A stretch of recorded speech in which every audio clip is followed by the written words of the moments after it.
say yeah.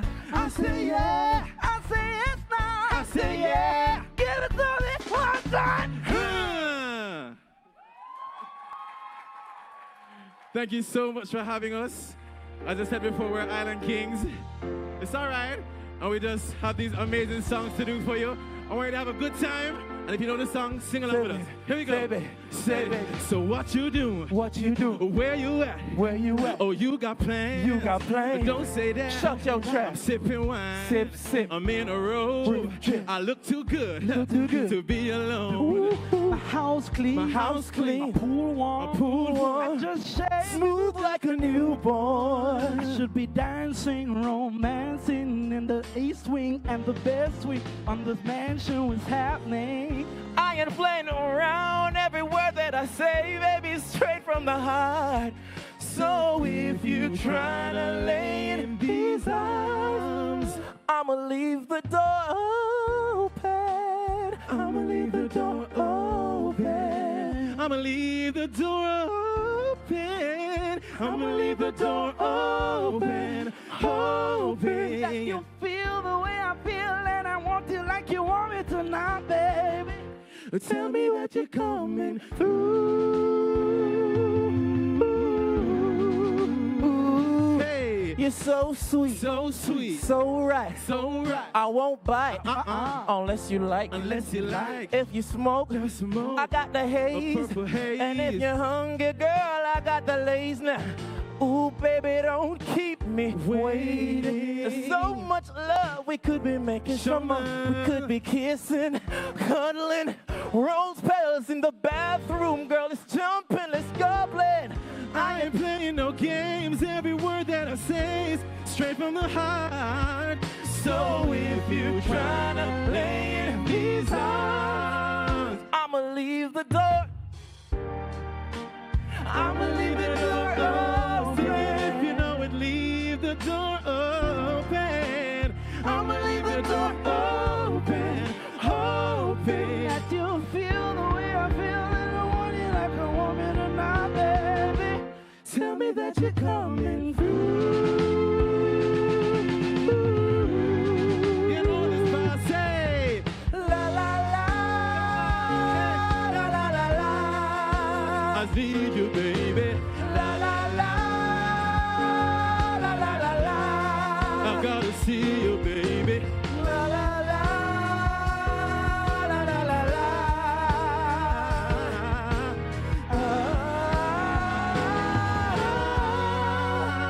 I'ma leave the door open. I'ma leave the door open. I'ma leave the door open. I'ma leave the door open, hoping you feel the way I feel, and I want you like you want me tonight, baby.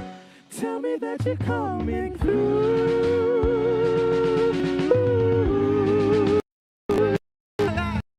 La la la, la la la la. Tell me that you're coming through.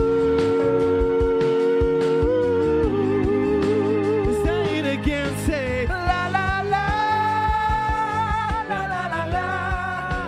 Tell me that you're coming through.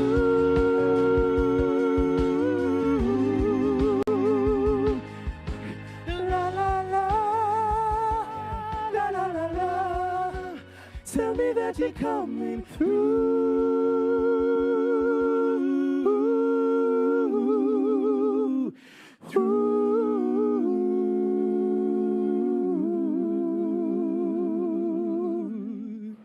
Thank you.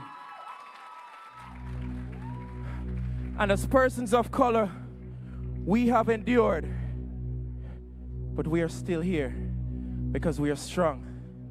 And as we celebrate ourselves this month, let us remember that we will continue to endure because we are strong. I've been walking with my face turned to the sun. Weight on my shoulder, just in case I have to run. way. See, I got eyes in the back of my head, just in case I have to run.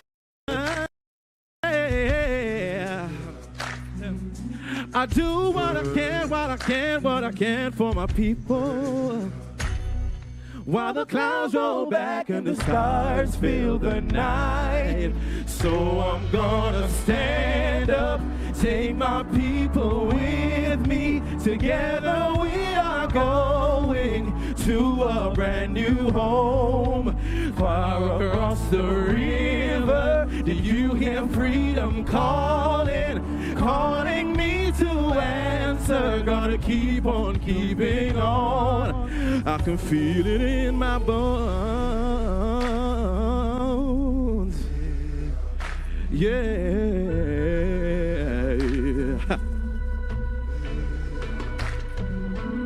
Early in the morning, before the sun begins to shine, we gotta keep moving towards the separating line. I'm wading through mighty waters. I know I gotta made up mind. Yeah. And I don't mind if I lose any blood on my way to salvation. And I'll fight with the strength that I got until I die. So I'm gonna stand up, take my people with me. Together we are going to a brand new home. Far across the river, can you hear freedom calling? Calling me to answer, gonna keep on keeping on. And I know what's around the bend might be hard to face, 'cause I'm alone. And I just might fail, but Lord knows I've tried. Sure as stars fill up the sky. Stand up, take my people with me. Together we are going to a brand new home. Far across the river, do you hear freedom calling? Calling me to answer, gonna keep on keeping on.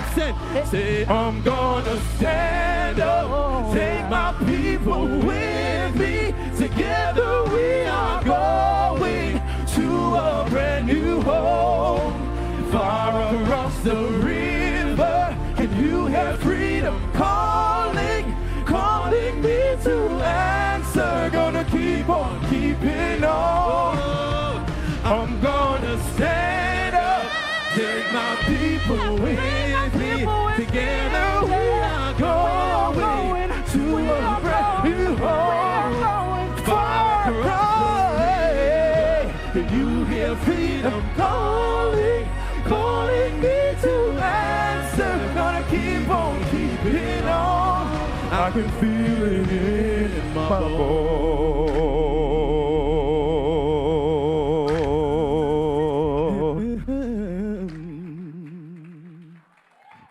Thank you, thank you, thank you. Oh, thank you, thank you. All right, we have some oldies for you guys. You know, I've got sunshine. Come on a cloudy day. If you know we sing along, come on. When it's cold and shivering outside, we baby got the month of May. Ooh, I guess you'd say, what can make me feel this way? My girl, talking about my girl, my girl, talking about my girl, come on, girl, man. I got so much honey. The bees, they envy me. Oh, now, listen, miss. I got a sweeter song than the birds in the tree. And you can sing this part with me. Let's go. I guess you say what can make me feel this way, my girl, talking about my girl,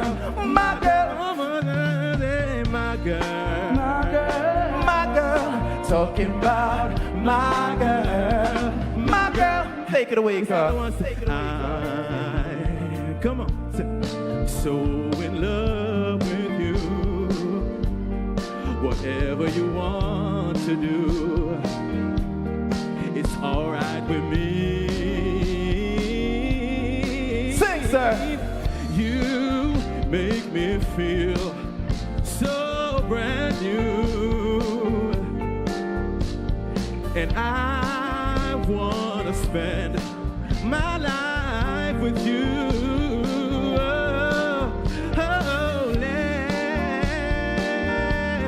Let's stay together. Let's stay together. Loving you whether times are good or bad, happy or sad. Times are good or bad, happy or sad. Times are good or bad, happy or sad.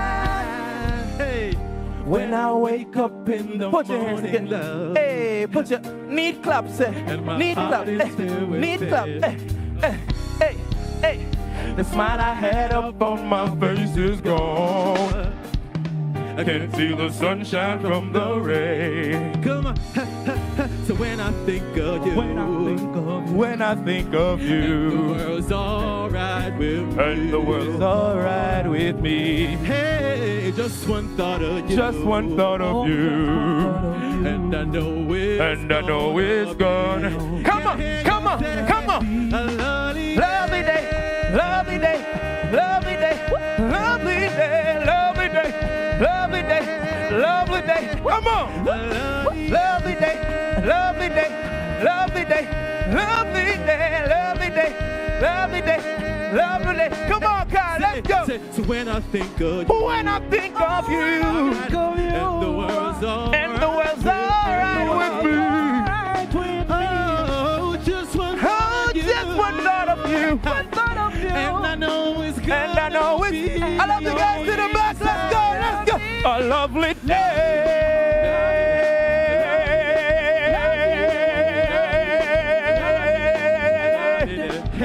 A lovely day.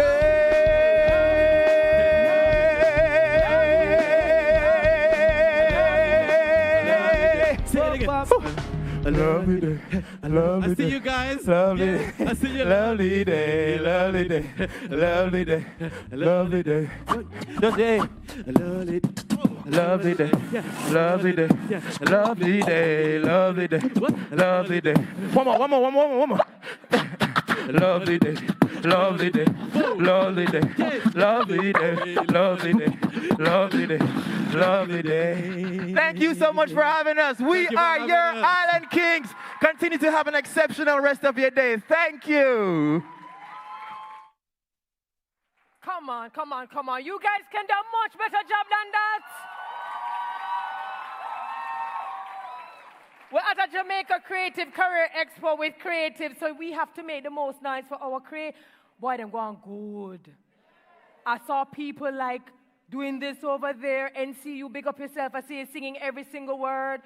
I saw you guys over here. And I want to thank the Island Kings for choosing songs for Common Entrance babies. You know, those of us who graduated, where my country Common Entrance babies at? Because we only need 3 subjects, and that is maths, English, and we don't need no more than that. So when you got into that last part, I was like, yeah, something old but good. Thank you so very much. You guys enjoying yourself? So you're getting a nice bit of like a balance between entertainment and information, right? So we had 2 panel discussions earlier, And I think I can bet that we're going to have a lot of questions from you guys in this particular panel discussion. We are looking at creative services and content creation. Let's meet the panelists.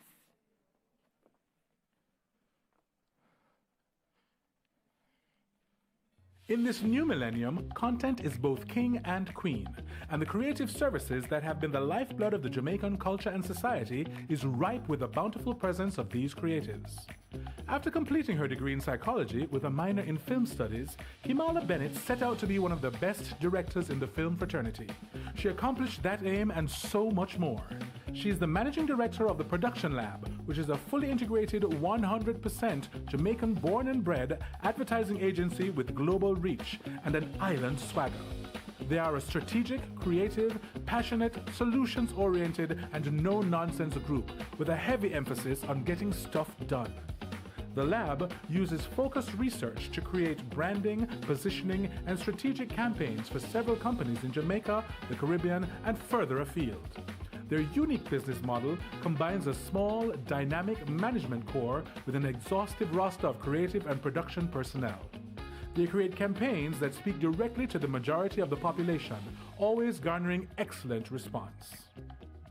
Valon Thorpe sits at the helm of Mystique Integrated Services Limited, which, in 8 short years, has become one of the leading 360 marketing agencies in the industry. From early on, he had a vision to transform Jamaica's marketing landscape and, in so doing, fuel the creative industry and create opportunities for young people like himself. From a small office space with a team of 3 persons, he has grown Mystique to a booming staff complement of over 40 individuals, housed in his own complex, where the creativity of his employees is allowed to reign free. The Mystique integrated team, guided by Valon, demonstrates its innovation not just from an artistic perspective, but also by figuring out the why to connect the big picture and create effective solutions. The heart and soul of the company is reflected in its mantra, less steps with deeper footprints. Spanning varying industries, Mystique Integrated has worked with a number of global brands, including Diageo, Scotiabank, and Campari Group, to further their impact across the Caribbean. Named after its founder, Ian Randall Publishers at first focused on history and the social sciences, which allowed young academics to publish their findings locally, helping the region to become less dependent on writers from the United Kingdom. In later years, Randall expanded the range of books to include biography, culture, cookery, and sports, while producing texts for undergraduate level students and the upper levels of the Caribbean secondary school system. His list contains the most comprehensive offerings on the regional integration movement and on the Caribbean community, CARICOM. His published list contains over 350 printed titles and some electronic editions. The direction of the firm is now in the hands of Randall's daughter, Christine, while he himself has continued in fields such as marketing, public relations, and consultancy. In 2000, Randall helped establish the Caribbean Publishers Network, CAPNET, and became its first president, serving for two-year terms, during which he established links with the international publishing community and with publishers in Africa through the sister organization APNET. Attorney turned creator, host, Rashane Rushcam is a practiced attorney at law who graduated from the University of the West Indies and Norman Manley Law School at the top of his class. He was, however, drawn toward a more creative calling, which followed on the heels of a lifestyle blog he produced while studying. Stepping out on faith, he began a full-time journey as a YouTuber and content creator, garnering several thousand subscribers on his YouTube channel. He educates and entertains, packing up his audience with gems, nuggets of advice, and laughter. Captivated by his island man aesthetic, his candid advice and unique personality, his fan base has grown and continues to grow at a rapid rate as he continues producing content that persons have described as inspiring and relatable to millennials and Gen X alike to enjoy.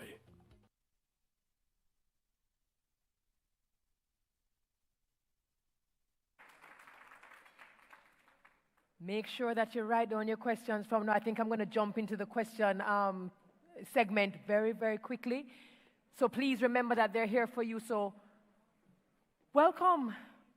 I love this panel, and I'm particularly pleased to see you, Ian, simply because even with the content creation, and there's a lot of video, and everyone is talking about the TikToks and the Instagram, and yet still, when we look at the publishing world, there's a lot happening over in that space. Hard copy, e-books, audiobooks. So I'm very, very pleased to see this lovely mix of content creation and creative services. Now, I know you would have seen Kamala Bennett for the lab, but for those of you who do not know, this is Tashara Lee Johnson, who I consider to be Kamala's right-hand woman. So just in case you're going, how she was, welcome. All right, let me start with Ian. I'm going to start with you. In terms of, we have students here, and as I said earlier, there's a lot of talk about video and TikTok, and there's nothing wrong with that because everybody has a market and an audience to engage. Talk to us about the publishing. We've seen a lot of persons within the Caribbean, even in Jamaica here, writing more books, and more people are speaking about self-publishing rather than going through a formal channel. What do you have to say about that? Mike. Space for everyone. You know, the publisher really is an enabler.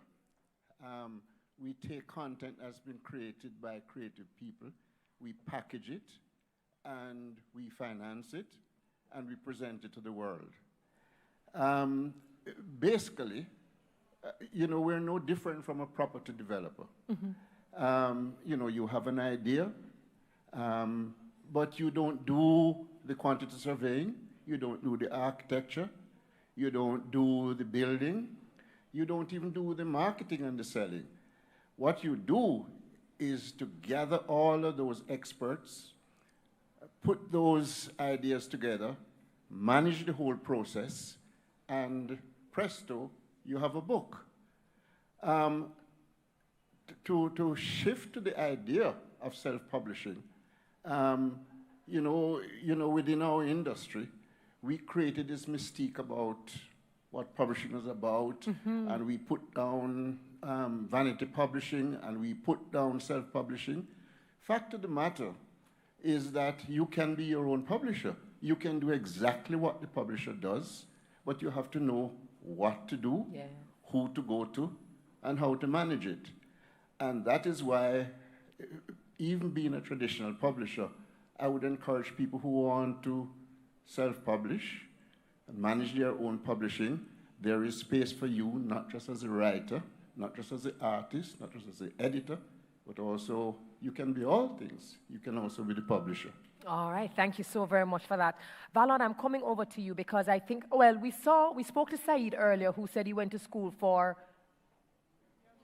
geography. Great, you guys are paying attention. I remember I was saying that I don't remember meeting somebody who went to school for geography. Well, meet Valon Thorpe, who, if I'm not mistaken, went to school for rocks. Geography. To go and learn about rocks, right? And I remember being in the car with you at the time, and you were speaking about that, and then looking at how you were taking this new innovative way of creative services. And you were super young at the time. How young were you when you started your own agency? Just so that I can provide context for the question. Good afternoon, everyone. I'd say I was 23 when I started, and Saeed and I are from the same program. We went to high school together, and then we went to university together. All right, so you are 23, and you're in a space that is basically handled by bigger players, well-established, credible. What was your thought process coming in? Because we might have students here who have great ideas but are told, you're too young. You're too young to conceptualize those ideas. You're too young to even manifest those ideas. What were some of the things that you drew from? What were the biggest lessons? I think I can start answering that question by even saying people who open the door for you and send the elevator down for you. So I have a strong mentor in Solomon Sharp. I was interning somewhere, and he just saw me, and it's not like he knew how to do my work. He just said, go and do your work. So I feel like just even having that belief in yourself that your ideas could be shared, because people seem to hold back themselves a lot, and they make these archaic things hold them back in terms of their thinking. And I mean, just having somebody say, tell me what you think. So that was one part of it, but then I also had my own thoughts, and I believed in them, and I worked very hard at the craft because I didn't go to school for it. So a lot of studying had to go into it. I just knew I liked the whole idea of the creative industries.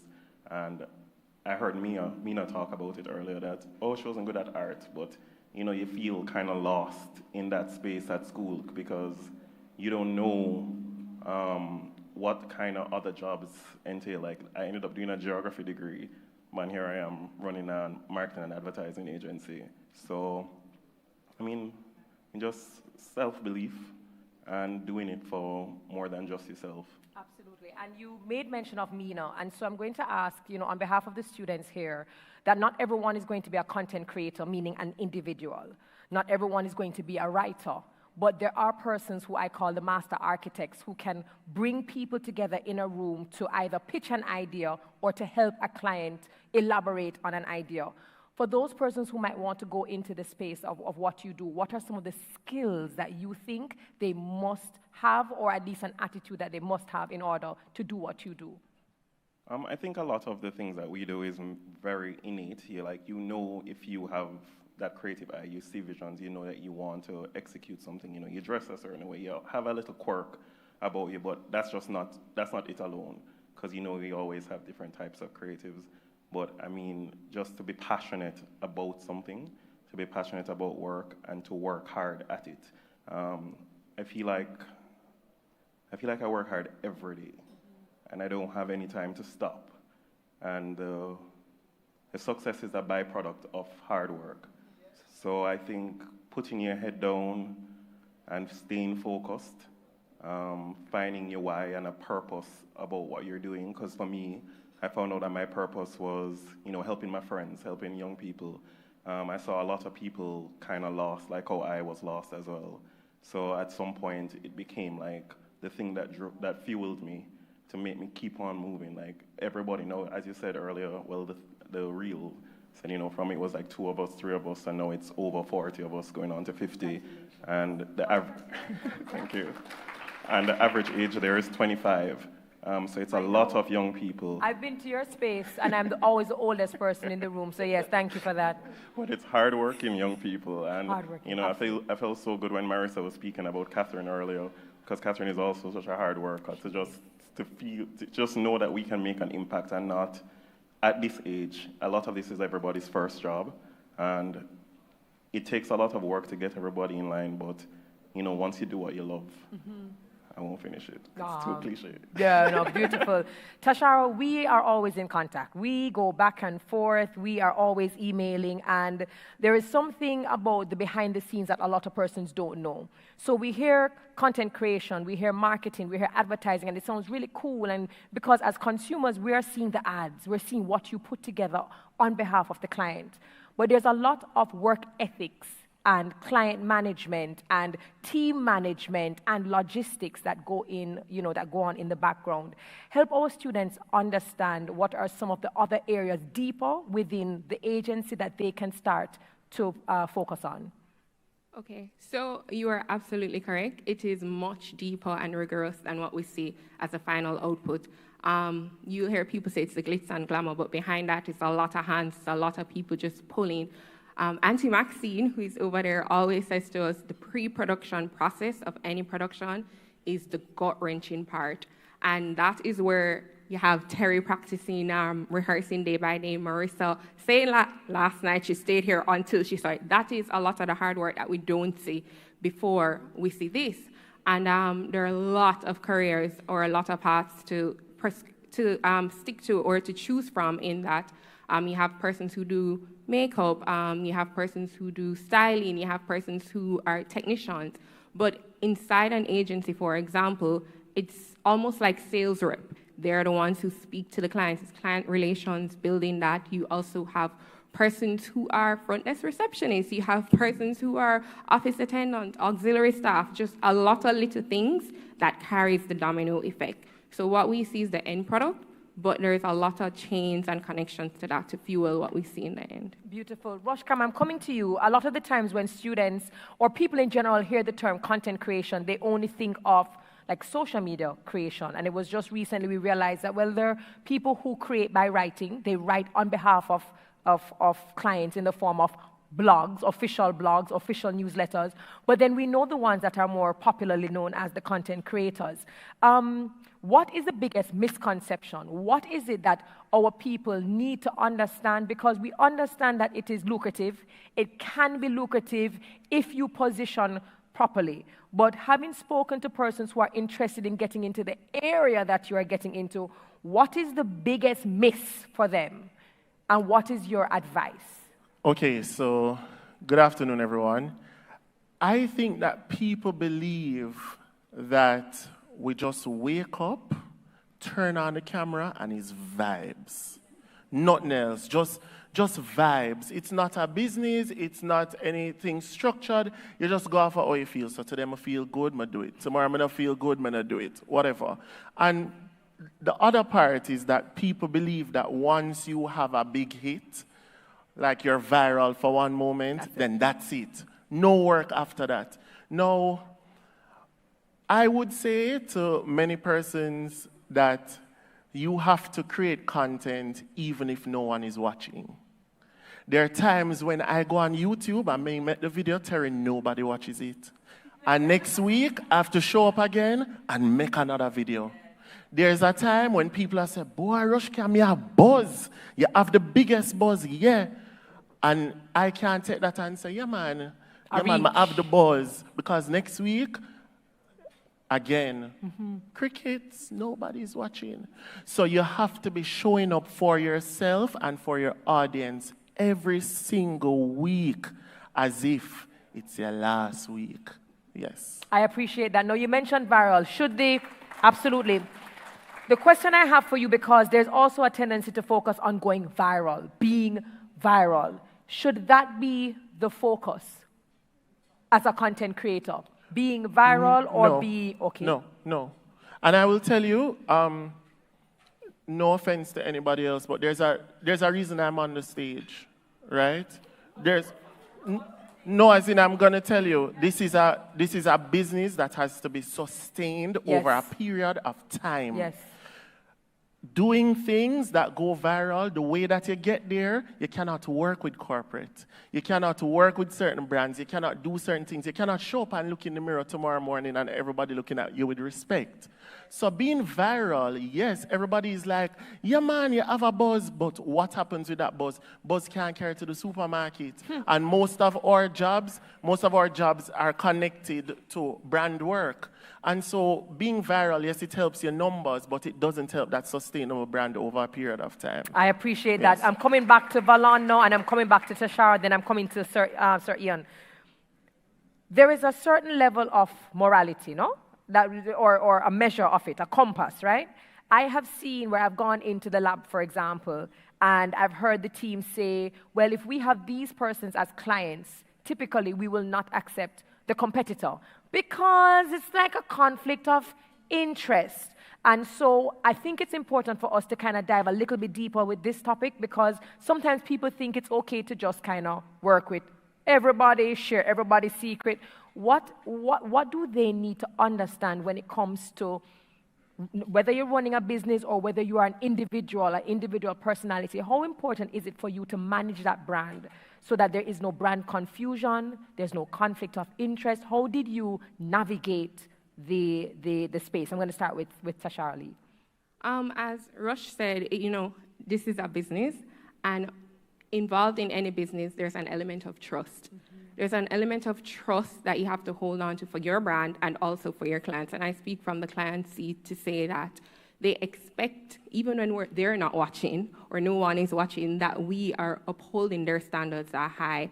I think outside of trust, there's also the moral compass that everybody has. And as a business, it's something that's critical to us. Of course, we'd want all the money or all the brands, but you do have to navigate that line very closely and be careful, because you're building brands and people can read integrity, authenticity, and it's something that we have to ensure that we're not just whitewashing across the place. In addition to that, there is a level of being yourself. That's customer service for us, but it's also authenticity for like a Rushcam, who is, him naturally. You see the passion and you feel it. And I think in managing any brand, those are two integral things. Outside of profits and revenue and, being great at creativity, there's a level of humility and humanness that comes in through trust and also through the moral compass. I hear that. Valon, you want to add to that? Sure. I think Tash touched on basically most of everything. But for us, I think a big part of it is defining and understanding who we are and what kind of company that we'd like to be, or even as a person that you'd want to be, and aligning those values with the people you want to work with. A conflict doesn't arise because you feel a part of the team. It's a partnership by that point, and there is work that I wouldn't take, and there is work that I've said no to just because it doesn't fit within my core values, it doesn't fit within my company values or what I am teaching or trying to teach. And I found that in just staying in that lane. Absolutely. No, I'm giving them the opportunity to applaud because I hear people applauding. Because integrity is something that is dwindling, where people are just like, who cares? And you have to understand that integrity really holds your entire brand reputation together. Continue. You got me. It's fine. That is a very big part that you played. So yeah, that's basically it for us. You'll always know, we'll always have the mystique about it. And I think that that's a big part of our brand equity, and especially in building responsible young people. I don't have to worry about what they're doing outside of work either, because our culture is so ingrained with everyone. We believe in the same things. I hire based on passion and personality rather than talent, which is very interesting for me because I feel like the work is, you're able to teach that work. But, I'm mostly, I end up wanting to fall in love with the people that I'm working with. I want to learn from them. I believe you can learn from anybody, to be honest. So we all have to have a united front and have to believe in the same things. And that's how we choose our brands. And that's how conflicts don't arise. Lovely. Thank you. Sir Ian, I have a concept, I have an idea, whether it's a book, whether it's novel, fiction, non-fiction, prose, poetry. Do we understand, as a people about intellectual property in terms of this is mine, this is my creation? Because I think that's one of the biggest things that we hear within the creative industry, right? We have people who have the content, they have the creativity, but when it comes to actually protecting that intellectual property, it's somewhere where we fall off. For persons who might be interested in getting into publishing, they want to be authors, what are some of the things that they need to be aware of or they need to consider? Well, first of all, as a publisher, one of your greatest responsibility is to respect the work of the author. Even when you are rejecting a proposal, you have to be cognizant of the fact that it is perhaps their dearest possession. And one of the problems we have, for instance, is working along with an author, having a deadline and trying to get a manuscript out of them, and they won't release it because they want to perfect it and because it's so close to them, so personal, that once they release it to a publisher, they're releasing their soul to the world. And therefore, that places an enormous amount of trust on the publisher to not only respect the work of the author, but also to protect it. And, that is one of the problems that people who self-publish, I will come back to the self-publishing thing, because I'm actually now dealing with an author, a school teacher in Grenada, who years ago published a volume of poetry, had it published by some vanity publisher in the United States, who has been selling her book now for years. She wants to do a new edition, and she doesn't want to change the title, but she cannot get back her book from that person. And now we have redone the book for her. We can't get it on Amazon. We can't get it on most of these platforms because they say this book is there already by another publisher.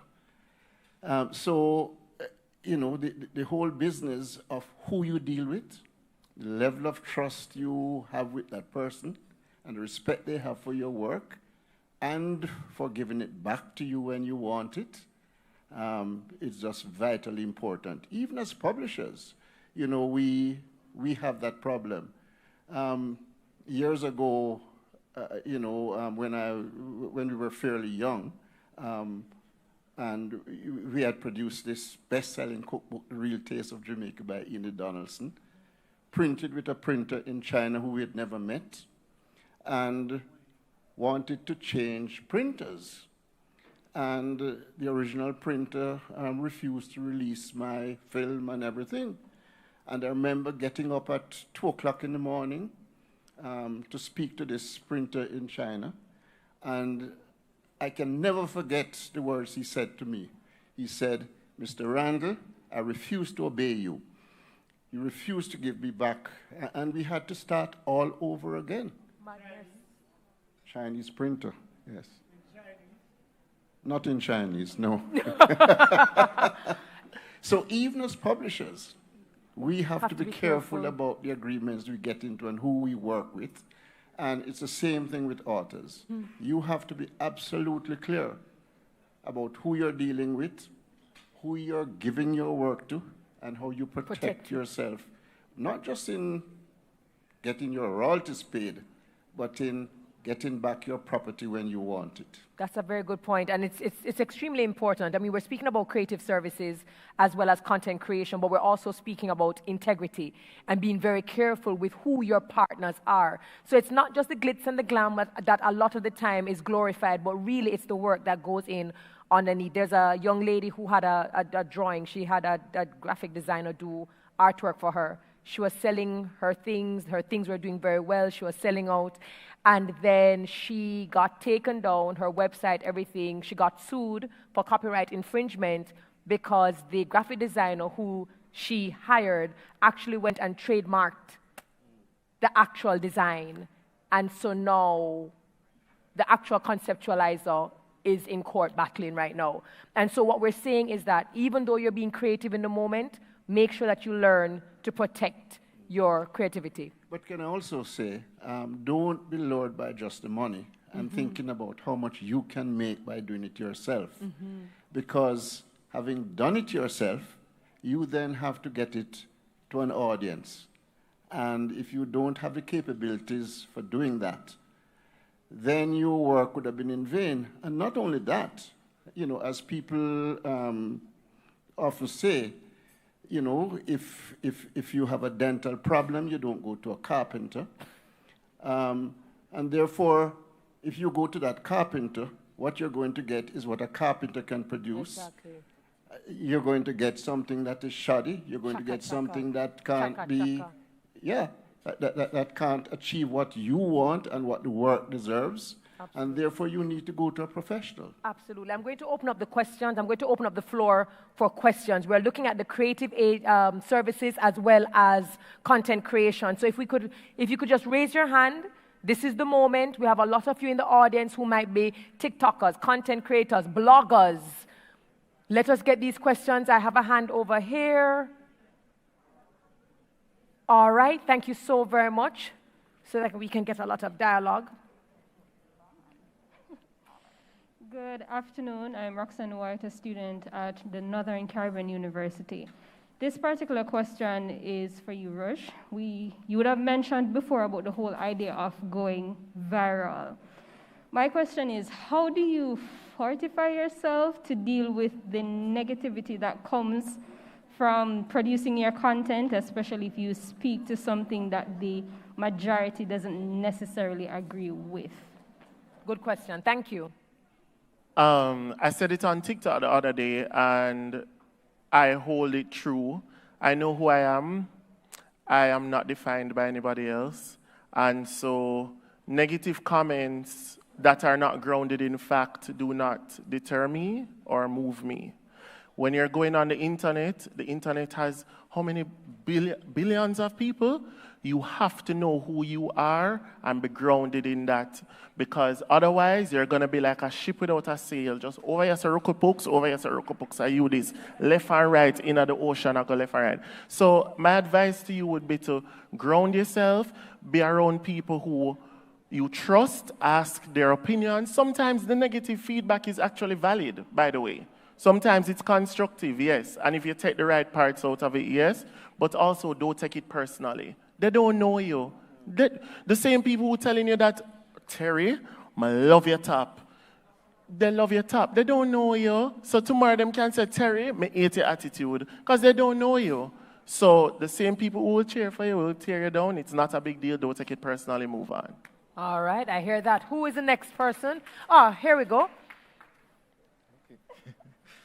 Good afternoon, everyone. Hello. I'm elated to be here in the presence of all you esteemed, people. We feel the same way.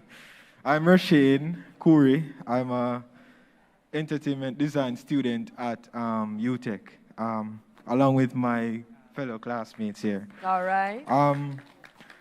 As an entertainment design student, there are a lot of projects that have led us to some insightful thoughts and ideas that we think may be quite impactful. So my question to the panel is, what advice can you share with us with regards to financing and helping us to further these ideas? So do I look to Valon, Mr. Rich, or do I look to Tashara Lee for that question? So we have someone who says, hey, they may have ideas. And you could tell us too, would you be the right persons to speak to in that space? I would say there are many people to speak to. It seems like a closed door sometimes, but it's never too early to start or to try. We have a program at the lab called the Innovation Fund, where we open up to persons within, but even outside of that, interns who come in to pitch ideas, share it with us. In fact, we have an intern with us from UTech right now who has a few ideas and is sharing with us. So you can always reach out to us via our website or direct message. The good thing about digital now is that you can access us in an instant. So you'll have my Instagram or Kimala's Instagram, for example, outside of formal companies and their funding through grant programs. I'm fortunate to sit also on the board of JAFTA, which is the Jamaica Film and Television Association. And once you become a member, you're privy to all, and you have access to all the opportunities that come our way. And as one of the formal organizations in the industry, a lot comes through us via JAMPRO or even via other entities around. So that is one avenue. All right. Valon, you want to add? Dan? Okay. Question? Hi, good afternoon, everyone. Hello. Good afternoon. My name is Giovanni Lewin from the University of the West Indies. I'm the Deputy PRO. I'm here with our Guild Councillors. Lovely. Madam President. I have a question for Rush Cam, mainly because people say that you're my doppelganger. Don't see it, but So it's primarily because of the social media influence that you have. So how do we effectively train people who are coming up wanting to be content creators, content curators, and social media influencers by the standard that you and people like Quiet Perry would have branded, from the social hosts and so on and so forth, given that level of integrity in this industry, because it is a new and upcoming industry? Well, it's back. Haha, I was premature. Thank you for the question. I think perhaps the way to step back and look at it is through the lens of it being a business. And the same way that you would develop a business is the same way you would develop yourself as a content creator and the content that comes from you. So it's like, okay, what are my core values? All right? What is authentic to me? What do I provide? So when we think of what you provide, some people provide skits. Perfect. Some people provide inspiration and motivation. Fine. Some people provide this. Okay. Next. All right, which brands do I want to work with? Terry talks about integrity. You see, if you want a sustainable brand and one that grows over time, you're going to have to say a lot of no's, especially at the start. Because there are brands, are we all adults here? There are brands who will ask you to post like intimate toys, for example, and that... Alicia Moulton-White is here from Sagicor. Sagicor is not going to call you after she sees you posting an intimate toy on your page, for example. She's not. So I'm just thinking, okay, step back, look at it, big picture. Where do I want to get in 5 years? How do I develop something over time sustainably to get there? And I think also just be patient because this is something that goes off views and likes and everything. But it will come, I promise you. I'm not even there yet, I think, but I have really done well for myself by just being authentic and sticking to the plan. So Valon tells me all the time, Valon says, get up every day and do the same thing and work towards it a step at a time and have a plan. You might not get there today, but you'll get there. So the big answer is to have a plan. Absolutely. Yes. And to add to the doppelganger, Giovanni, I think you said your name is, it is to always remember that you can't be everything to everyone. You're not here to serve everyone. You're not here to appeal to everyone. So what's going on is that people want to be social media influencers and they want to be content creators, but they see a trend over here and them itch up in it. Them see something over here, them itch. It's just like, what are you doing? Who are you? So I would say, be okay with just appealing to the kind of audience you want to attract. Terry, I would just add quickly that if we think of business again, think of it as you can have a niche, right? You can literally maximize a niche and not have to worry about over there. You can maximize the East Wing, and the East Wing I say, wow, rush cam everywhere, and you eat a food, and you haven't stepped over to the West at all by being what you're not. So it's okay if you are in a specific realm doing exactly what you want to do. You can't go a makeup shop and get shoes. Remember that. Well, unless it's a wholesale. But, yeah, sure, for sure. Question? Okay, good afternoon. Hello. My name is Theonite Tomlinson from the National Secondary Student Council. Nice. My question is directed to the lab. You emphasize in doing behind-the-scenes work in terms of flame. In the bio that was being displayed, I saw the different short films with the commercials of Tropical Rhythm, Usain Bolt. But that's my, as Rushcam said, that's my niche. That's my ukum, And I want to ask, when you're up in the deep hours of the night, in the wee hours of the night, what gives you the drive to continue, even when you're tired and you see like what the idea that you have in your mind, it's not coming through on the Premiere Pro, but you still want to keep pushing? And we could ask that question to Valon as well. Yeah. It's what everybody said up here, your why. For me, it is my why. I love production, for example, and I know the lab why is production. We say we want to create wow work on time. That is our statement. And wow is when you grasp it and you see it, you don't have no expression, but wow. On time is that part that you spoke about, staying up to ensure we hit the deadlines, because we're not only working for us, we're working for people and the clients. I would also say it's just your passion and your purpose, It's deeper than any material thing. It is about what you really want to do. And you find the more you're grounded in that, the hard work is second to none. You'll work throughout the night, you'll stay up, you'll not sleep. You'll do a lot of that because it's deep-rooted in your passion and purpose. Let me ask you a question, Valon. She just spoke about delivery and meeting deadlines and timelines. And when people speak about creatives, sometimes they speak about these timelines and these deadlines. And we have some lovely creatives who are extremely talented, but then guess what? Them ghost you. No. Them tell you a deadline, your deadline reach, you call them, you can't get them ghost you, them block you. And then 2 months later, them say, whoa, go on my dog. And you're like, where's my project? How do you deal with crisis management, not meeting deadlines, and communicating communicating honestly with your clients and your team? I think a lot. Let me try. I think a lot of that comes from even how you even accept work and the timelines that you set. Because even in our industry, it's go, go, go, go, go, go, go. And like I've been in situations where somebody calls, Tuesday, we need a commercial on TV, Friday. So we needed to shoot Wednesday, Thursday, and edit through the night. And the thing about Mystique is that you would never feel alone doing that.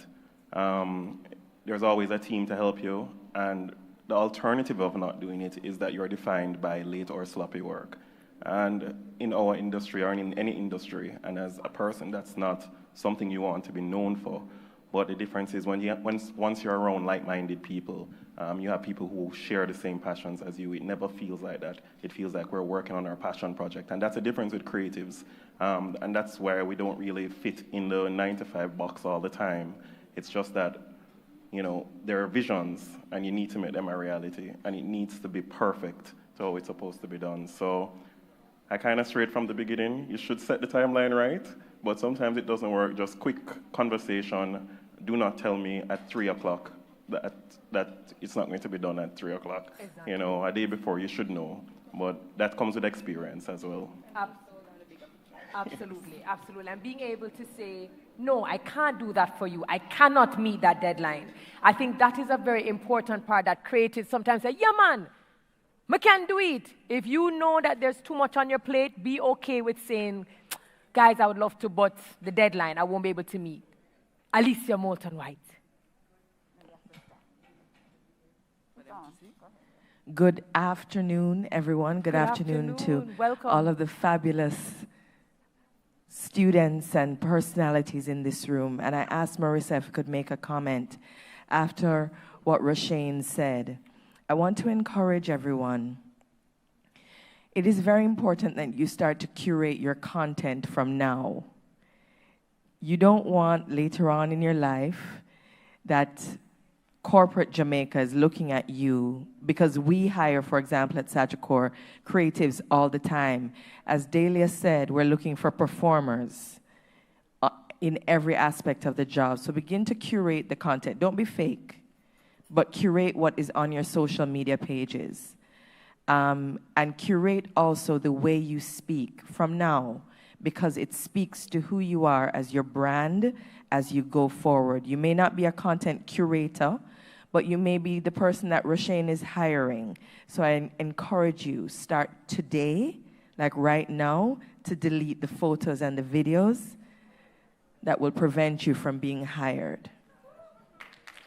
Thank you so very much. Thank you so very much for that comment. And she represents corporate, right? They're always looking for new talent. Therefore, don't become a liability. You always want to be an asset. I'm going to take 2 final questions, and then I'm going to close off this panel discussion so that we can jump into our final one. Novia. Every time I see Novia, you know, I just have to say, you know, whatever you do, just don't be a pop down in front of Novia. Good afternoon. Good afternoon. And thank you very much. This has been excellent. And Marissa really ought to take a bow, 3 bows perhaps at the end. I'd like to ask Val on this.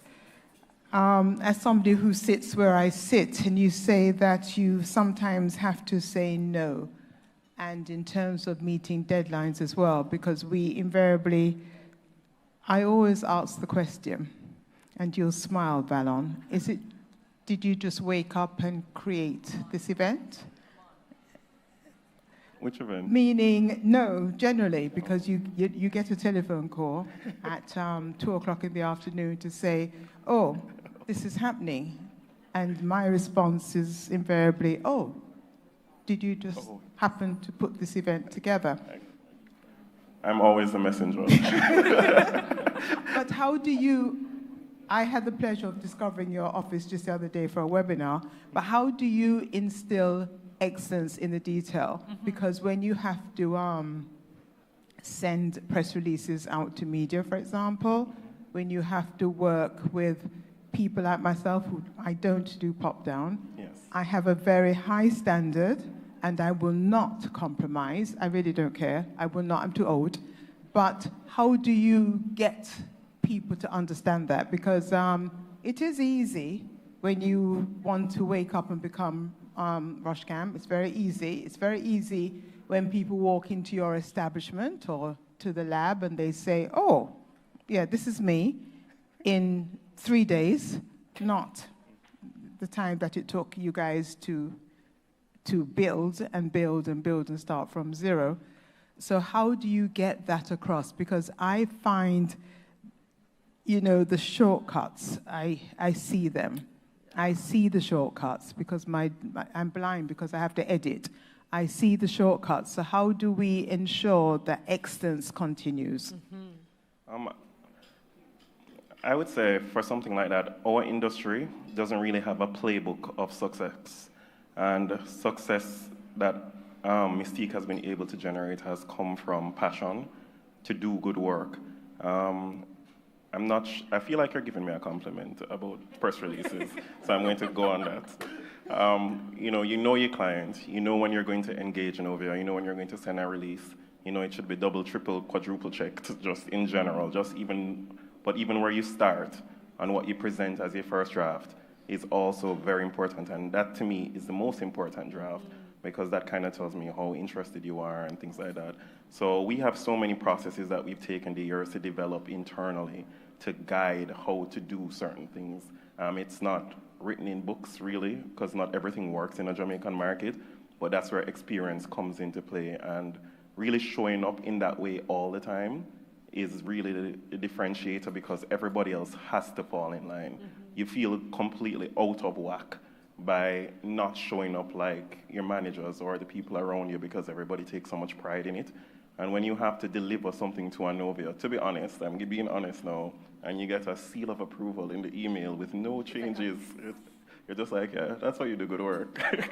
So there are a lot of good feelings like that, but it just comes from doing the devil in the details in the beginning, plotting out the success chart, how is it going to happen, and then getting everybody on board after that. Yeah, and I think it takes a lot of making it a part of the DNA and the culture of the company, so everyone knows that this is just how it is done. I told you, when I think about Nova, what you don't want to be is a total pop down, because she will absolutely tell you. Thank you so very. Okay. I'm sorry. Last question. Last question. Hello, good afternoon, everyone, and panelists. My name is Shakara Davis. I'm a media student, final year media student at the University of Technology. Congrats. Thank you. So in the future, I would love to be a filmmaker and a content creator. So my question is Jamaica investing in the creative industry? Meaning, is it providing avenues for persons like me to share my ideas and get my ideas done with great quality and all of that? And also, my question to Rushcam is, how do you stay consistent with all that you have to do in terms of creating YouTube videos and brandings, et cetera, et cetera? Okay, so I think answer the second question. Your first question I will leave for the next panel based on the topic, okay?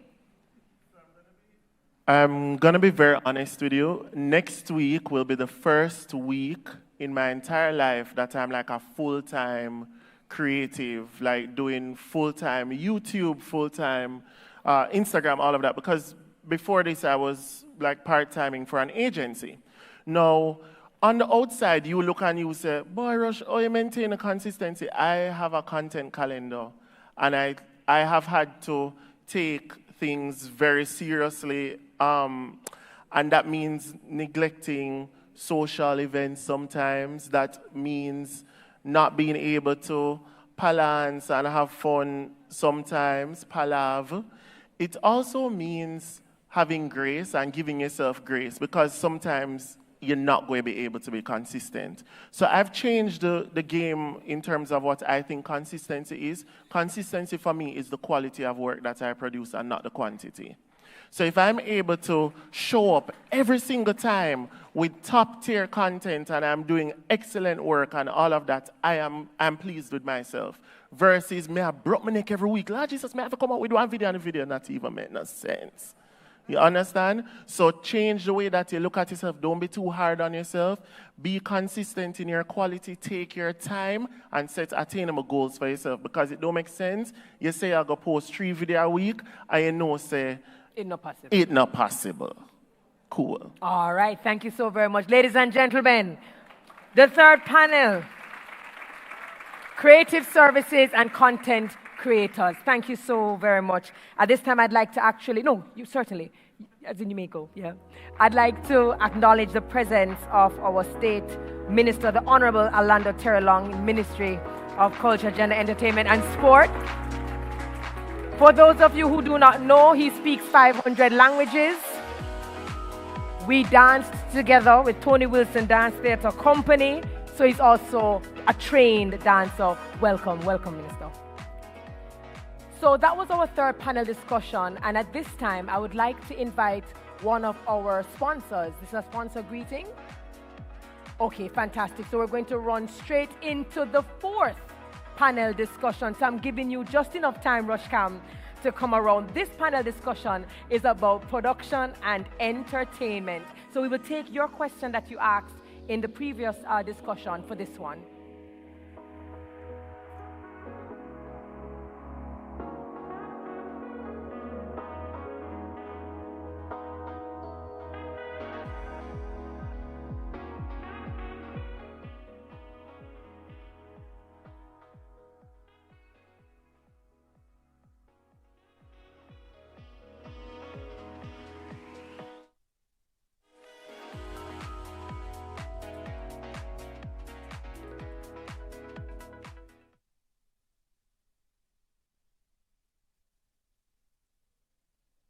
So we want to remind you that at the end of today, we will be announcing 10 persons, 10 individuals, 10 students who will win a paid internship. So I see you clapping, or you know something I don't know.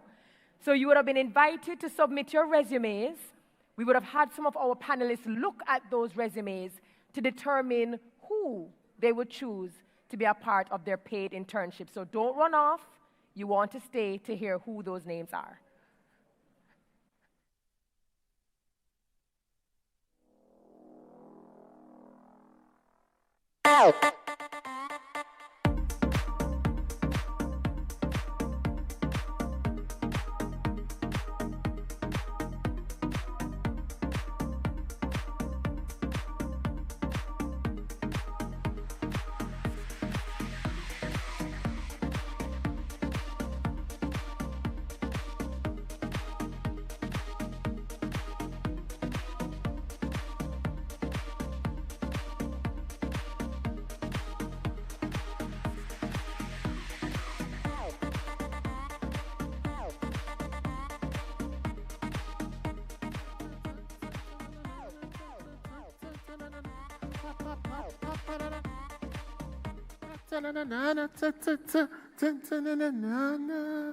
Hello, everyone. Hello. See a lot of movement around. Hello, everyone.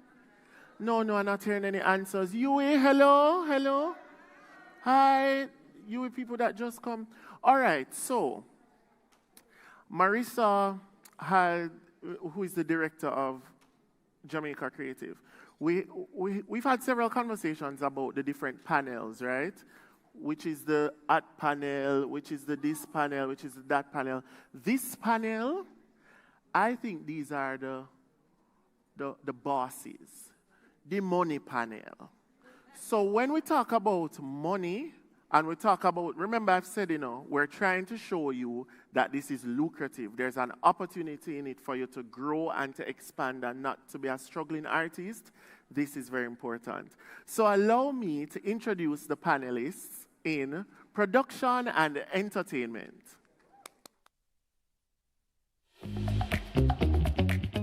The backbone of the cultural and creative industries is production. Entertainment production professionals not only build the infrastructure and architecture for the light, sound, and set elements, but also the interpersonal scaffolding for promotion, distribution, and representation of creatives. Jerome Hamilton sits at the helm of Headline Entertainment, which maintains a significant presence in the Caribbean and chiefly the reggae music business. Incorporated in 1997, Headline Entertainment is focused on three main areas: talent booking, entertainment consultancy, and public relations. Headline Entertainment continues to represent a diverse pool of Caribbean-based entertainers, including performing artists, musical bands, sound systems, disc jockeys, and more, exclusively and non-exclusively. The company serves marquee talents like Damien and Stephen Marley, Sean Paul, and Coffee. Apart from doing bookings, they provide support in many different ways. Headline Entertainment also provides PR services covering Jamaica, the Caribbean, and across the diaspora for major festivals, including the Barbados Reggae Festival, St. Kitts Music Festival, Jamaica Jazz and Blues Festival, and Reggae Sumfest. Delano Forbes is the CEO and creative director of Phase 3 Productions Limited. Co-founded in 1984 by Richard and Marcia Forbes, a Jamaican husband and wife team, Phase 3 Productions Limited is a leading television and multimedia production company that specializes in large-scale, multi-camera coverage of corporate, sporting, and entertainment events in 4K and high-definition format. Other key services include live streaming, PA and AV design, and erecting LED screens indoor and outdoor. Support services for international crews and overseas media, including equipment rental and logistical solutions, are other important services offered by Phase 3. Nadia Roxburgh is a consummate technical director with a passion for live events. Her presence on a creative project ensures that all the technical bases are covered in fine style. She has a degree in theatre practices with an emphasis on lighting design from Rose Bruford College in England. Her portfolio includes technical theatre, lighting design, production planning, coordination and implementation. Major projects include lighting design for Jamaica Independence Grand Galas, as well as other national events. For the past 15 years, she has been the go-to technical theatre director for numerous dance, drama, musical productions, working with amateur and professional theatre companies in varied capacities. Nadia is currently the technical manager at the Philip Sherlock Center for the Creative Arts.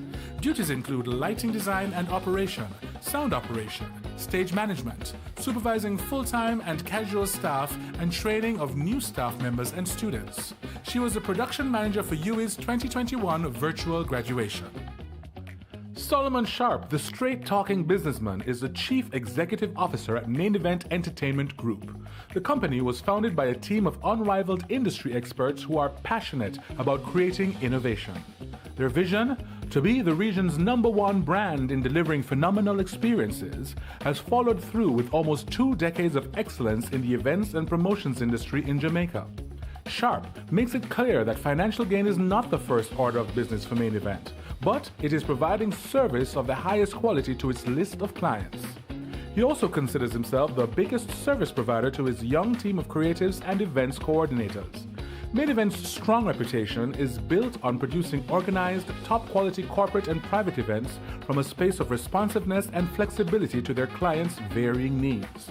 They do event management from conceptual design through planning and organization to hassle-free management of all noteworthy elements of an event.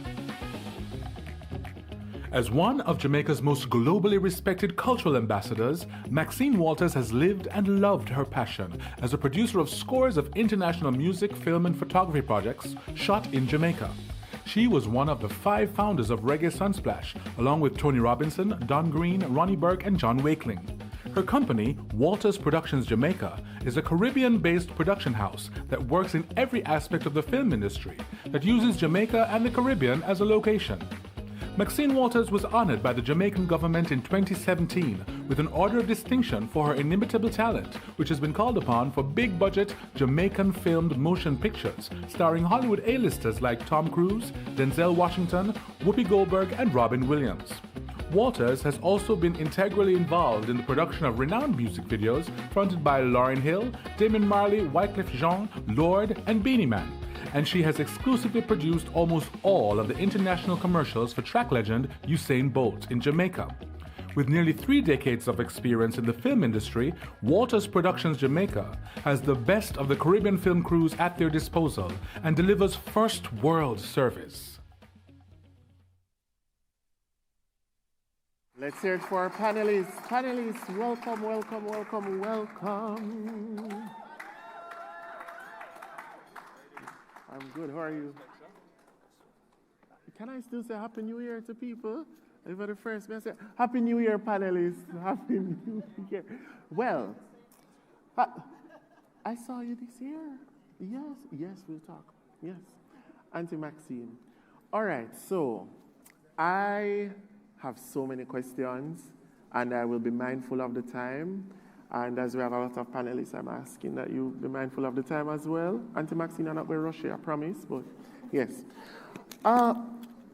Solomon, when I went to an event when I was probably 15, and I looked up and I look around and I say, oh, that place looks so nice. The place buzzy, buzzy, buzzy, buzzy like a bees. Then I found out that it was Main Event.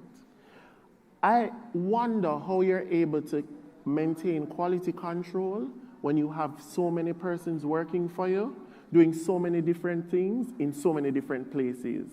How do you maintain that quality? It's very tough, but you have to hire the right people first. So it's about putting the right people on the bus. How you do the onboarding exercises. I'm big on the whole orientation process and empowering people. So I don't like to hire robots.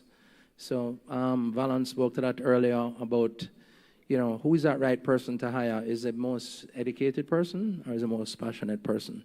So when you go through that whole interview process, which most of the time I'm the last one that interviews that individual, and I'll ask quirky questions. And I look on somebody who comes in through the door and I say, what are you here for? And they say X, Y, Z. And I'm like, no, I don't provide jobs. I provide opportunities. So it's about what do you want to achieve in life? And then I will put you on that pathway, and the rest is history. You're not building somebody from scratch. We're getting people who have that drive and who have all of those different ingredients. But I guess there's someone that comes from high school who is trying to figure things out and say to you, boy, Mr. Sharp, I don't really know how it goes, I don't really know anything, but I want a bus. What do you say to that person? Should that person go and get some online training? Should that person go and get a degree? Or are you in a space to train from the ground up? We hire everybody. So once a person comes with that right passion and that want to do, right? I don't know, there's just a little bit of a trick to it when you're doing that whole interview process. And you catch a vibe of that right energy that comes forward from that individual. So again, it doesn't matter if you go back to school, but if you come to this space with the wrong energy, then you're not going to get very far. So just come, show up, bring the right energy, and then you'll be fine. We talk about energy, and Jerome, I'll go to you because you work with a lot of people who, some people might say them hype. They have egos, right? You have the artists. I know artists stay when artists late 4 hours, all those, allegedly. What kind of personality traits do you look for in the people in your team to deal with people like that? And how do you handle the egos in the workspace? First, thanks to the organizers for this wonderful event. I'm glad to see an opportunity for persons in high school, persons new in university, getting this great look into the creative industry. So thanks, it's great. And I see a lot of you on your phones and slightly distracted. The phones are going to be there afterwards. What you pick up here, you might never hear again. So please pay some more attention. Quickly, you said very well, one of the characteristics, and I think it's important, and I found out later that I had it to be on my side of the business, which, for clarity, I'm primarily a booking agent. You want to book certain talent, you approach me and we take the arrangement. But it's tolerance. tolerance in my side of the business is important, and you have to find that in the team members, and you also have to have a certain amount of calmness, calmness to deal with certain situations, because just as in production, it is very time-based. You're booking a certain talent to be on this show at a certain time to perform a certain length, and a lot of things sometimes have to happen and not happen the way it should be. We know a lot of stories. So tolerance and a certain understanding of different personalities is important, because we encounter, especially in the creative space, I find that people, and you see the world over, who are talented, I wouldn't call it quirkiness, I'd actually call it craziness. They have a little side to them that it's almost part of the process. So it's important to understand that, to be able to deal with that. I've always realized from early that I thought I was going to be a singer at first, and I was told in no uncertain term when I tried for the choir at Glenmuir that it was my forte, and I had a love for the music, so I still wanted to do it. So even going to university, I got into it then, and I realized early that you have to appreciate that not only are they stars themselves, each artist that you deal with, but they're also competing with each other. And so it takes, we talked about a drive earlier, it takes more than a drive, but it takes a willingness to understand how they are and to work with them. And I work with a diverse group, and I've learned that over time. Thank you very much. I'm hearing, you see, again, I talk about the golden thread from this morning, from daylight till now, we've heard about specific characteristics. And if you're paying attention and if you're keen, you'd realize that in any industry, we could have a doctor here, we could have a lawyer, well, praise God, we don't, but we could have we have me, but we could have those conversations with anybody in any industry, and it still takes that hard work. Talent is not enough. Auntie Maxine, everyone's story includes you. I've been around a long time. And you know what? That is the question. Because in 2022, where you have, all right, you have a little TikTok, COVID, all those different things, how have you been able to still have that magic sauce? What's in the sauce, Auntie Maxine? What is that thing about you? Well, there's one thread that runs through my life, and it's passion. If you have the passion, you can accomplish anything. There's also this morning our main speaker said you've got to be bold, you've got to be courageous, and you've got to have a little magic. I think because I believe I will try anything at least once. And I have tried most things at least once. But by doing that, you get the experience of knowing how to accomplish things. And sometimes you don't even know. Many years ago when a television series came here, Going to Extremes, and they hired me as I was the associate producer, much to the ire of a lot of Americans who wanted the job. And I was shocked at what I knew. I went through all these areas I'd worked in, and suddenly it all came together as one. And because I loved it, because I had the passion for it, it didn't matter. Because I would go that extra mile any time to achieve what I needed to achieve, it was there. Because I also knew that I was a bridge. I was born a bridge to connect people to each other, to connect worlds, to connect internationals. Because of that, it encouraged the passion. And as that bridge, I managed to stay in the game because I'm 72 this year. Wow, can I get a round of applause, please? Come on. And I am very proud of it, which is why I speak about it, because a whole heap of young people I know aren't here anymore. But at the same time, those 72 years, I have lived a part of almost everybody's life. I've watched these panels up here, and in every situation, I have had experience. I worked with everybody here except Nadia, I worked with you, Nadia? Okay. There you go. It's the age with the memory. But that's what keeps me going, the passion. The passion. Thank you, thank you. Auntie Maxine, and as we're here, we would just like to definitely acknowledge the presence of our minister, the Honorable Olivia Babsy-Grange, as well as State Minister Alanda Terlong in the Ministry of Culture, Gender, Entertainment and Sport. Oh, wait. Honorable Minister, yes. Thank you, and thank you for such an amazing initiative because it is very important. Well, I've said it 100 times, I promise. I believe it. Nadia, you're in a part of the industry that when people envision their lives, them not say, boy, I want the technical things. I want to work backstage. I want to light. How did you end up here? And you've been doing it for so long and so well. What's been keeping you going? And something other than passion, by the way. Yeah, something. I think it is something other than passion for me.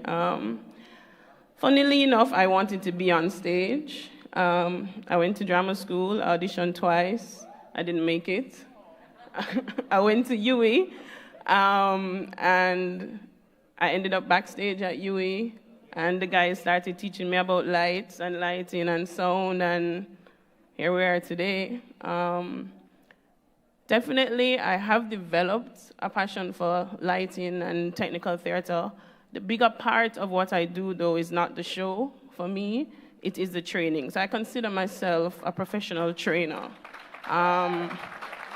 So overall, I mean, I benefited from 3 amazing mentors at Philip Sherlock: Steve Locke, Rowan Garrix, and John DaCosta. They taught me everything for free. So I give that back as much as I can now. So I have students, some random that just walk up to the theater and become my students, some that I teach formally, like the students at UTech.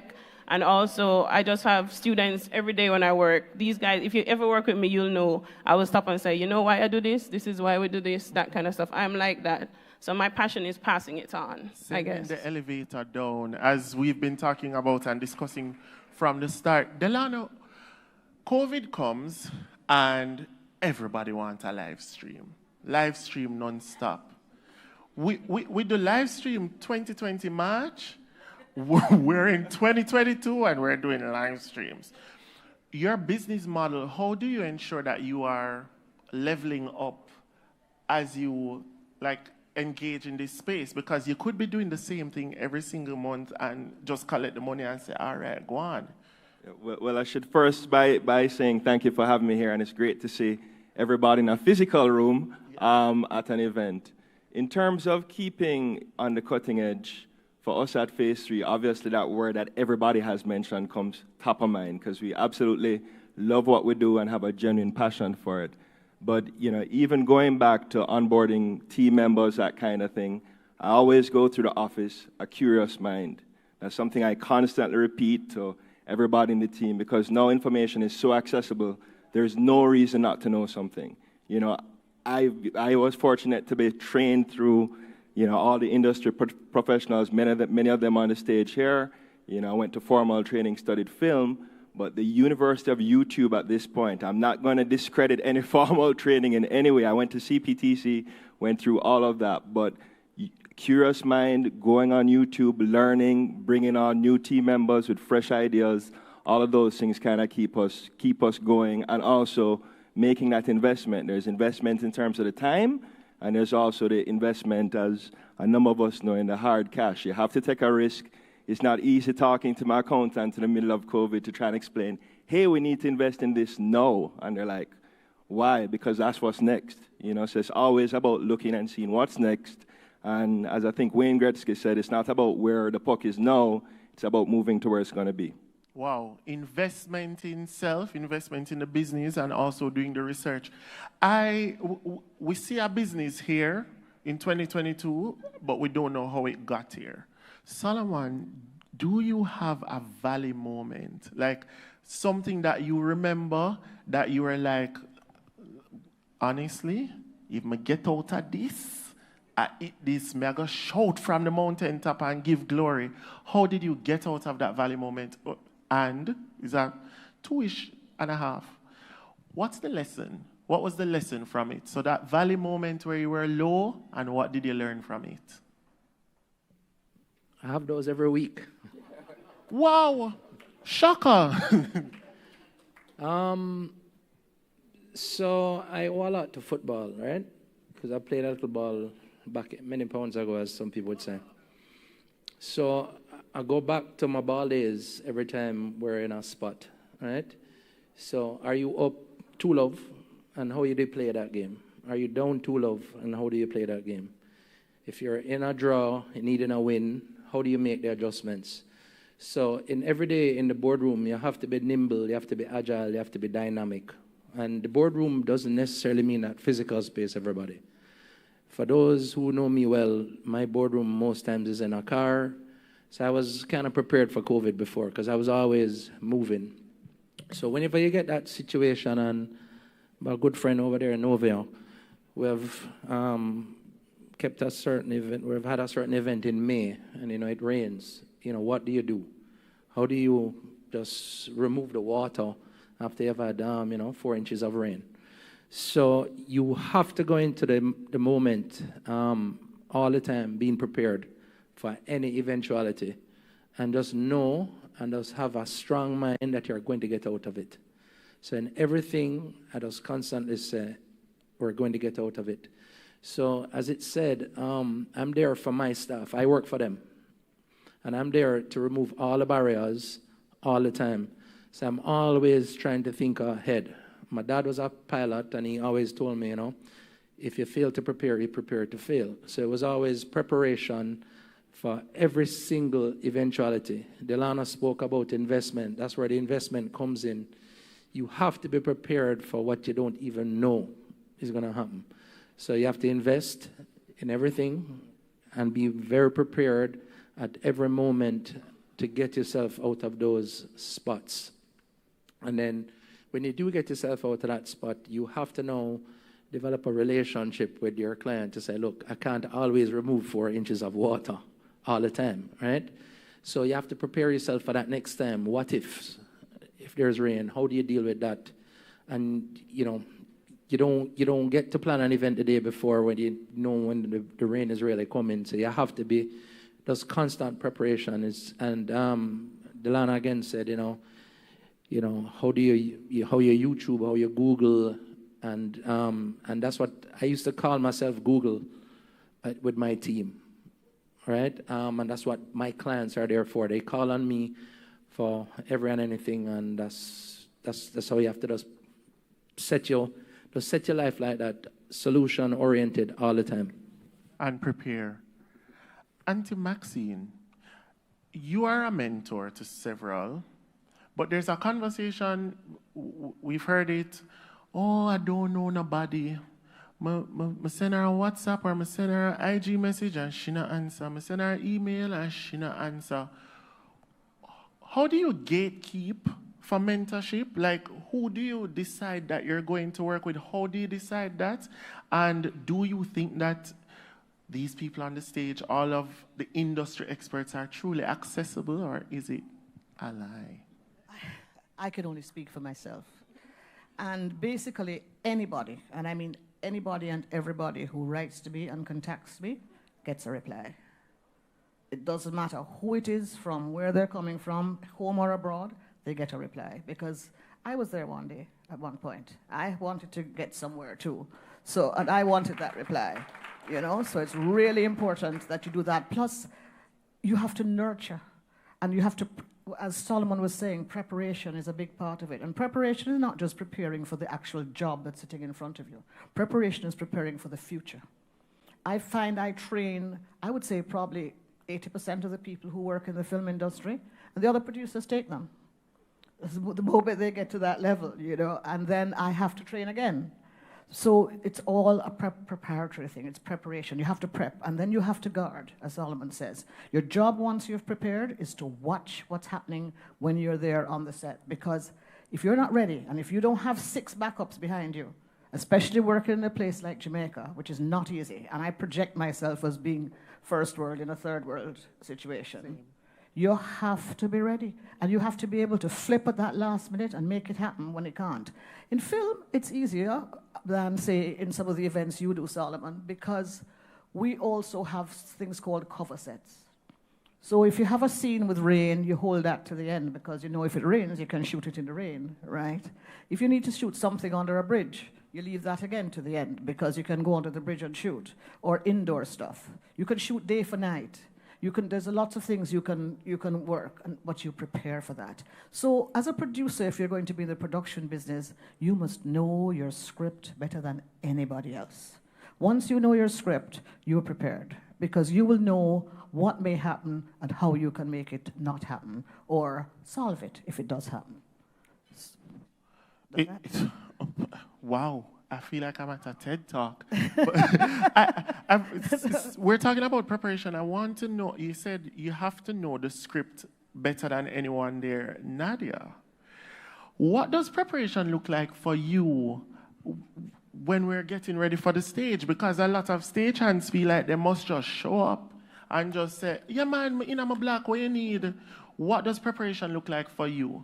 Right, so when I ever have to give a talk at a high school or so and they ask me what subjects, one of the first things I always say is English literature. Like, if you want to go into production, I think English literature should be your favorite subject. Before the physics and all of that, it's English literature. You need to be able to read and understand whatever story is going to be told, right? Everything is, people laugh at me because on corporate jobs I call the thing a show. I never say an event or a launch. Everything is a show for me. So everything we're doing is a show. And so we need to understand what's the story that the client wants to tell. Whether the client is a producer in a theater or a corporate brand that's launching a new product, we have to know what story they want to tell. So understanding and reading, any stagehand who works with me, they will tell you, you have to read. You have to know beforehand. You should not go into that meeting not understanding what the job is about. Right? So we need to prepare in that way as well. Make some notes, right? I'll tell you, if I'm speaking to you and I'm not writing, I wasn't there. I don't remember anything. Facts. So you have to keep making notes. I make a lot of notes. So I think those things help you, as Maxine was saying, it helps you to prepare. So on the day when that thing where you never expect happen, you're okay, because you have a long list of other things that you were prepared for. Excellent. Delano, I have a question for you, and then I'm going to ask Jerome a money question. Delano, you, like this event, for example, there are like 10 people there, 12 people there. Go on. Yeah. Big up the production team. Big up the production team. Let's hear it for the production team. When we talk about creatives, we don't usually think about the persons in the creative industry, like sound technician and all of that. What do you think? Well, let me rephrase the question before I say it. Can I get like 5 to 8 roles? Just roles from phase 3. Come on now, pen and paper. Only take out on a pen and paper now, because these are roles that you might not even think to apply about. Yeah, that would touch on a production. So we're at the production now, right? Give me like a tutorial. Who is here? All right, well, let's just make a distinction, because I don't think a lot of people realize that when we use the word production, we use it loosely. Yes. Event production and the skill set for event production is somewhat different from Maxine when she does her feature films and big international shoots that come, which are even slightly different from when we do, let's say, a sporting event, you know? Right. So there are different roles and different classes of roles. But specifically, I guess, for an event today, like what we're doing now, you would have an audio person, a camera person, a floor manager, a LD, you would have a technical what does LD mean? A lighting director, such as Nadia, who is our so premier. The light will just turn on and shine. Okay. And they would be working out the colors with the theme and creating a room, ambience in the room. Somebody the decor provided by Mr. Sharp and his team, so big up the main event and the M-Style team.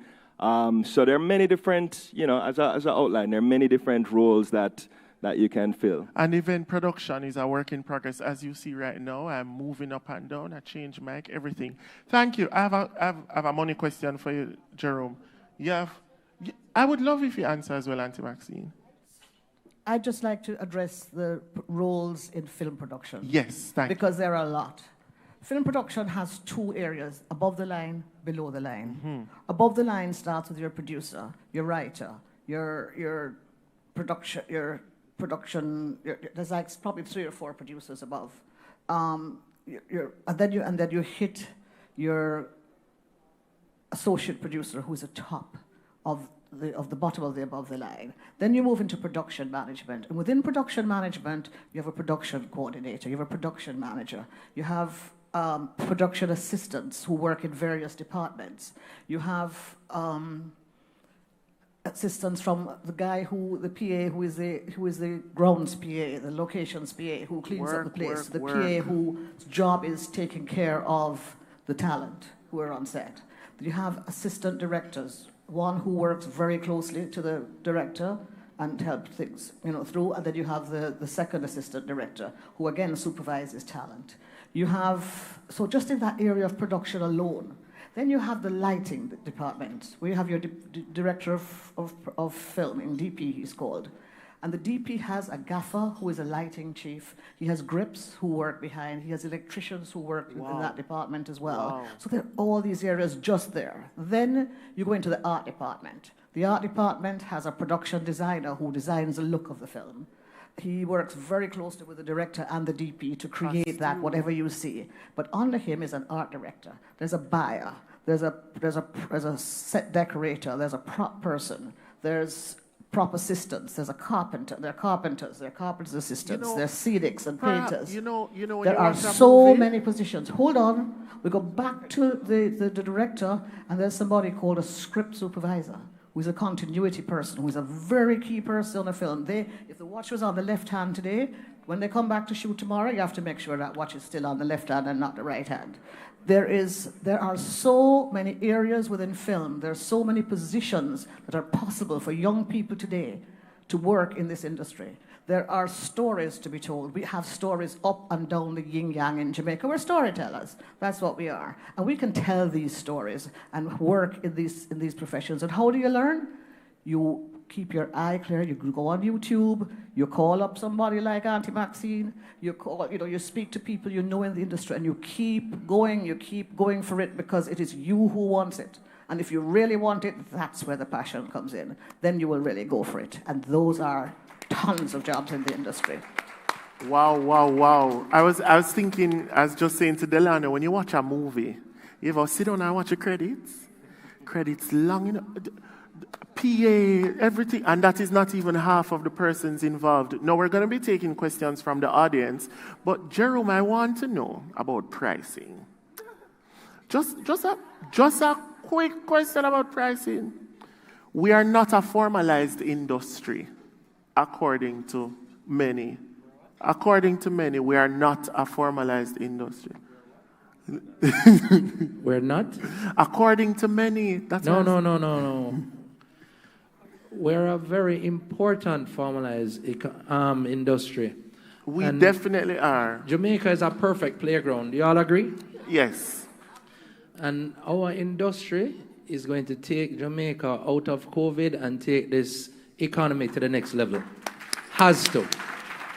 And we have our council members here from the ministry. They have a specific council that is geared towards creative industries.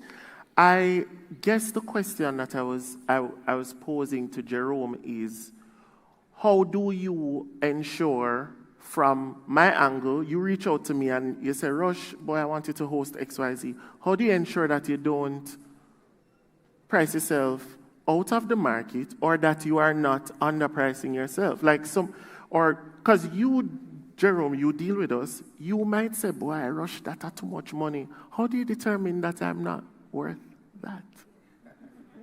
What a question. It's a little tricky. Pricing is very subjective. I tell people sometimes pricing is like playing poker.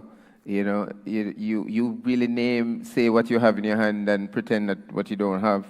And because you don't have certain benchmark, if you're doing a show in a major venue in the United States, I would get an offer for Sean. It gives me a capacity, it gives me the ticket price, it gives me the range. So when I name my figure, they tell me right away whether they can or cannot afford it. However, in the Caribbean and a lot of the diaspora promoters and market, it's not like that. So a lot of prices are not based on any fixed stats. It's based on what other people might charge firstly, that's a big influence and I'm speaking primarily for the live music, for Jamaican popular artists performing primarily and support service musicians and so on. So a lot of times the pricing comes back because a lot of promoters don't work their number. But that's the beautiful thing about the music business. The music business can generate opportunities from little and nothing. So therefore today, when you just start where you are now, it's amazing. And you can now ask me for much more than you did 6 months ago. Yes. So a lot of it ties in. And then the marketplace is changing a lot for us, you know. First, you used to have everybody have to listen to one source or watch one place. No, it's coming to you and you choose from it. So we're getting prices before that's going to be based on your followers and how much numbers and interaction.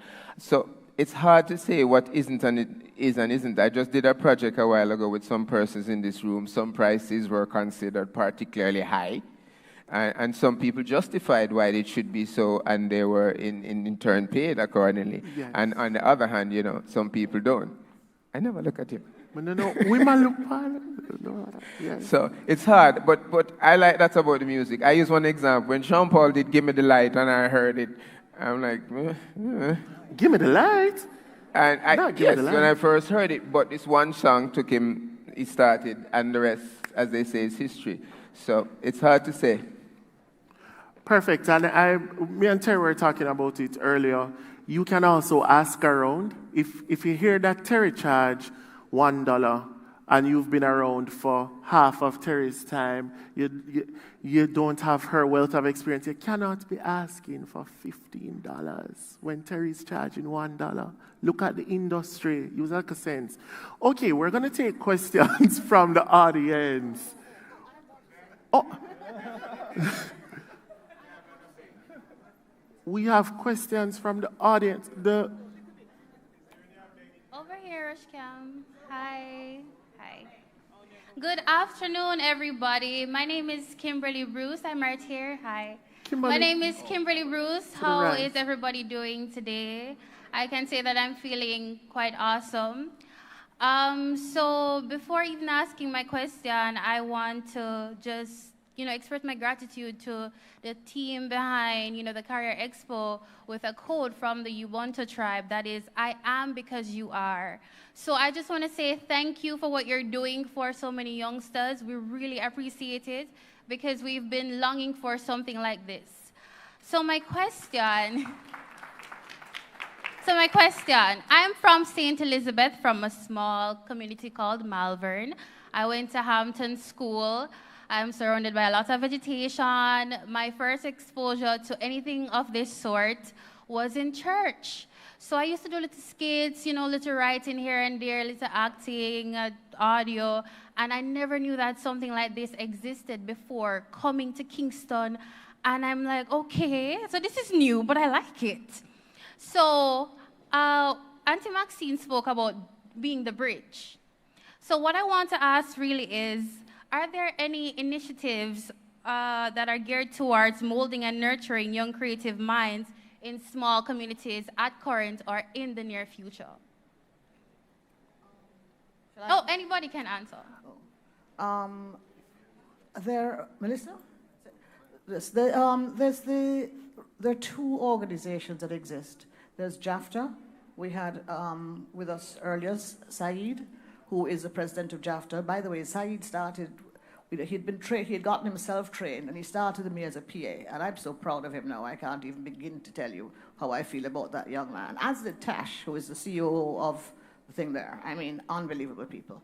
There is an organization called Women in Film and Television, and they have some support for young people to become members, and they get mentorship from within the Jamaican base and also from overseas, internationals.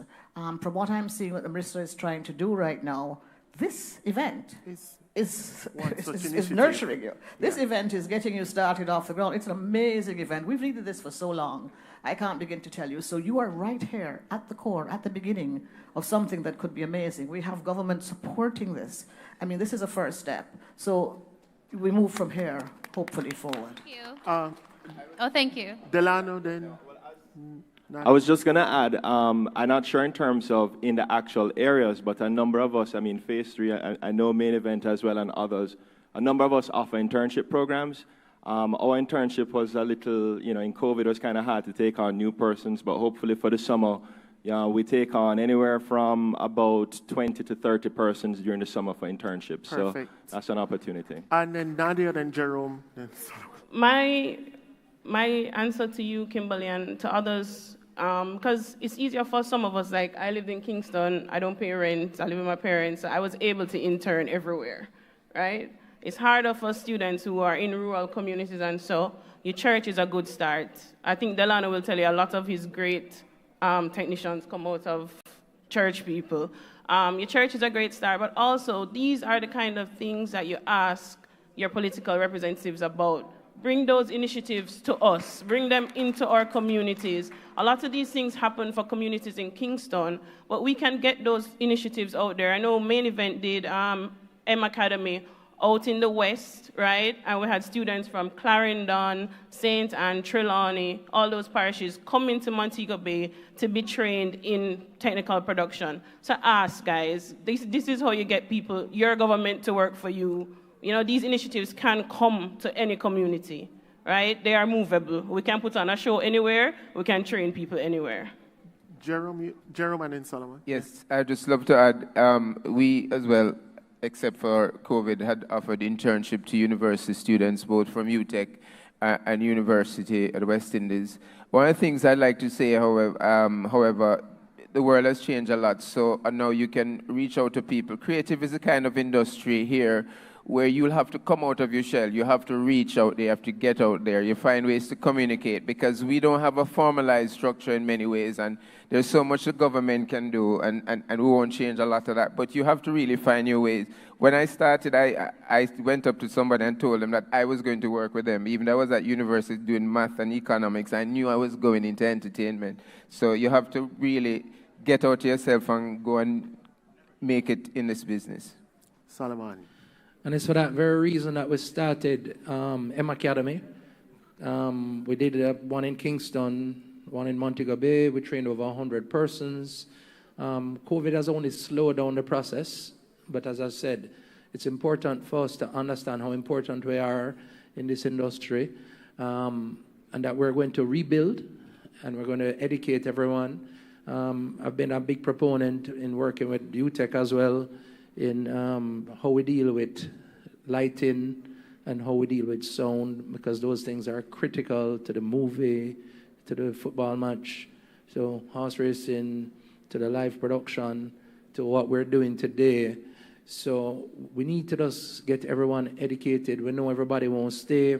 Some are going to migrate, so we're also exporting talent. But for who wants to stay, let's educate them and let's make Jamaica rock. Yes, and I think Jerome, was very correct in saying that you have to pursue those opportunities as well. Gone are the days when you have to write a letter and send the letter and hope that the letter reach and then knock on somebody's door. Mina was telling me that she would call the Observer every day when we're like in hello, because never had social media. There's so many opportunities now, and the internet is there for you to seek those opportunities. Can I get a mic to the front, please? Next question. Yes. All right. Good afternoon, everyone. My name is Terry Wright, a student in the Department of Communication Studies at Northern Caribbean University. My question is directed to Ms. Maxine Walters. Having been in the media and creative industry for quite some time, what would you say is the most important lesson that you learned during your career, which you think young creatives could benefit from? Thank you. Wow, there's a few. First of all, always be on time. Never be late for what you're going to. If you're late, you're out. It's as simple as that. Also, God help me, Delano. There's I'll give you an example. I had a caterer once who was 2 hours late for a shoot. I berated him, I have to tell you, because you can't afford to be late. 10 years later, he came to me and he said, You taught me such a valuable lesson. I have never been late since. This guy was now catering across the island for everything you could possibly think of. So never be late. Never waste your time to think about what happened before. Solution is a question, is a situation. What happened, happened. So you go towards solution of the problem. Don't waste your time saying, oh, it's his fault or is that one's fault. You can deal with that after you're finished, but solve the problem and go forward. Trying to think. That's good enough? Okay. I wanted to say something else too. The students, I'm available. So if you speak to your schools, I am happy to come and give career day talks there. I'm happy to come and tell you about, what's happening. Feel free to call me. I always answer. And if not, there's another Maxine in my office. She'll answer. But really, ask your schools to call and set that up. I've spoken to Northern Caribbean University before. Probably not when you were there. But anytime, just call. We need people in this industry so badly that you have jobs that are waiting for you if you go for it. Thank you so much. I have a point of order. I really want to get a microphone to... Oh, it's from this table? Okay, perfect. This is the last question. No, but could you do me a favor, please? Could you pass the mic? Yes, yes. Oh, he yields. Okay. Appreciate. All right, I'll be quick. I'll be quick. Thank you. Christina Williams, President of Jamaica Union of Tertiary Students. So I have two things. One is a question, one is a recommendation. For the recommendation, I believe that something that we need to talk about is gatekeeping, particularly with certain schools and programs. So as the president of the Jamaica Union of Tertiary Students, I can speak to say that there are students who are not necessarily a part of creative and cultural programs, right? So they may not be in a journalism or a media program. And so while it is that you may offer internships and you may say, well, if you're from a creative or cultural program, this is offered, there are actually students who are brimming at the seams with potential and talent, and they want to get into the industry, but they can't find that because they're not a part of the programs that currently in their tertiary institutions. It may not seem like something that may appear at the front, may not be apparent, but it's actually something that many students have complained about. Even for this very same Expo, there are students who have reached out to me and said, Christina, we want to be able to attend the Expo, but only the tertiary institutions within the creative industry may have been invited. And I understand why they'll be prioritized. I understand, don't get me wrong. But there are students who may not be in these programs. As Auntie Maxine said, the industry needs more. So they should be given access as well. And thank you. Well, I am so sorry. I will not be able to take the question, but it was a wonderful recommendation. No thank problem. you very Thank much. you. All right, so we will not... I will have to take this last question. I will have to. I am very fluttered and flattered. Chairman, Honorable Minister, distinguished guests, ladies and gentlemen, as a country, we do not celebrate our highs, our achievements. And this is a day never to be forgotten, a day always to be remembered. And in this spirit, I respectfully ask that we stand and offer 3 chairs to all those responsible. Please stand. Obey the teacher. Yes. Hip, hip! Hooray! Hip, hip! Hooray! Hip, hip! Hooray! Another hip, hip. Next year, please sit, please. Please sit.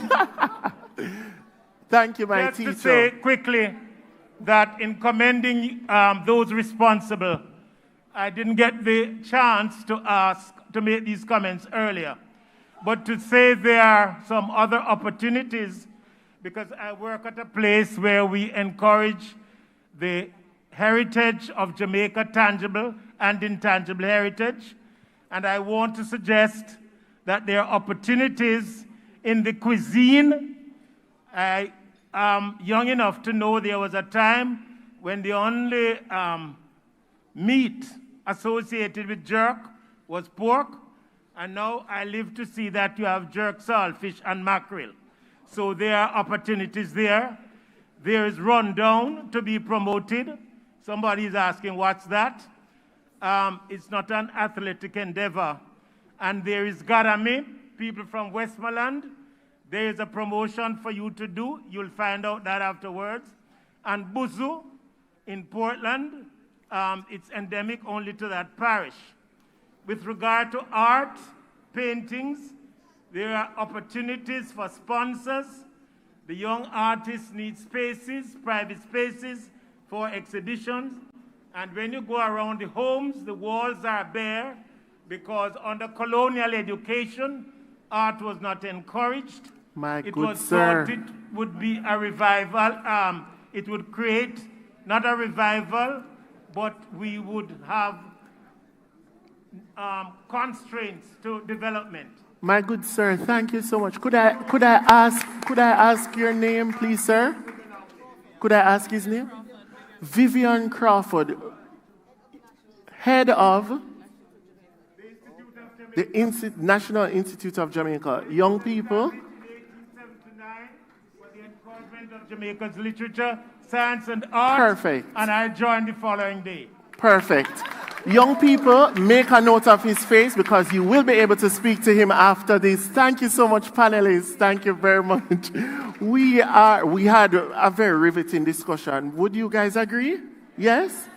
All right. So, all right, Auntie Maxine, are you okay?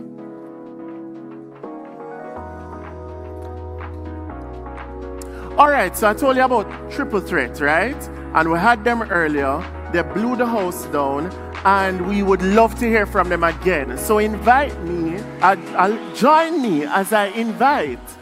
Come now, Polka Dot, come right through. Make some noise for them, please. Join me as I invite to the stage the team with the dance, the drama, and the song, Ashe.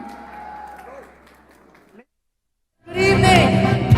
Good afternoon. How are you? We're gonna take you on a journey. A musical journey. With mental, ska, rocksteady, reggae, dancehall. Are you ready for this? If you love your culture, let me see your hands in the air. Let me see your hands in the air. We're celebrating Creative Day. Let's go. One good thing about music, when it hits, you feel no pain. Sweet Jamaican music, when it hits, you feel no pain. Yeah. You live the life you love.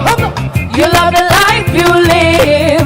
Everything you have in mind, Jah will give. No way again. Greetings I bring from Jah. Sing it if you know it. Come on.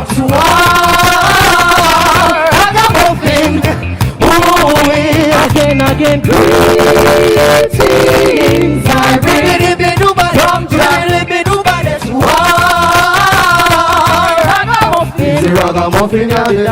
Everybody good? Let me see everybody put them on up in the air right now. Put it up in the air. Watch out now. I'm dreaming of a new Jamaica.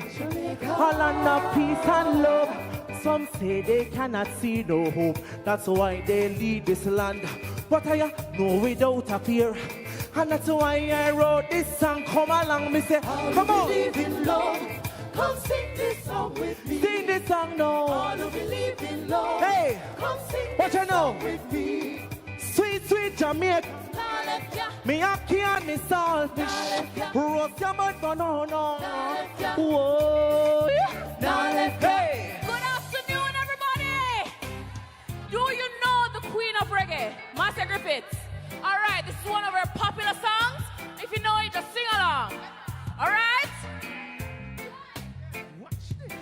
There's a land that I have heard about so far across the sea. There's a land that I have heard about so far across the sea. Ministers, look here. To have you on our dreamland would be like heaven to me. As sure as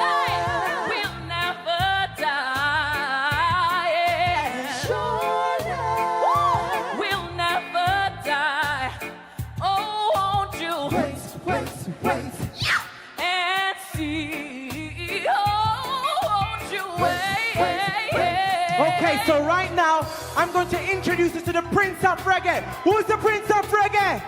Dennis Brown. Hey! Should I have faith in you? Should I put my trust in you? Or should you let me down?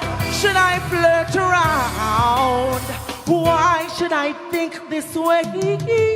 Thinking that you're going away. We could stay together anymore. So am I to go? Come on now. Living this way. Oh, yeah. Acting like a child, so young and gay. Hey, you don't know, darling, what it means to be loved, yeah. You don't know, baby, how it feels. You don't know. Oh no.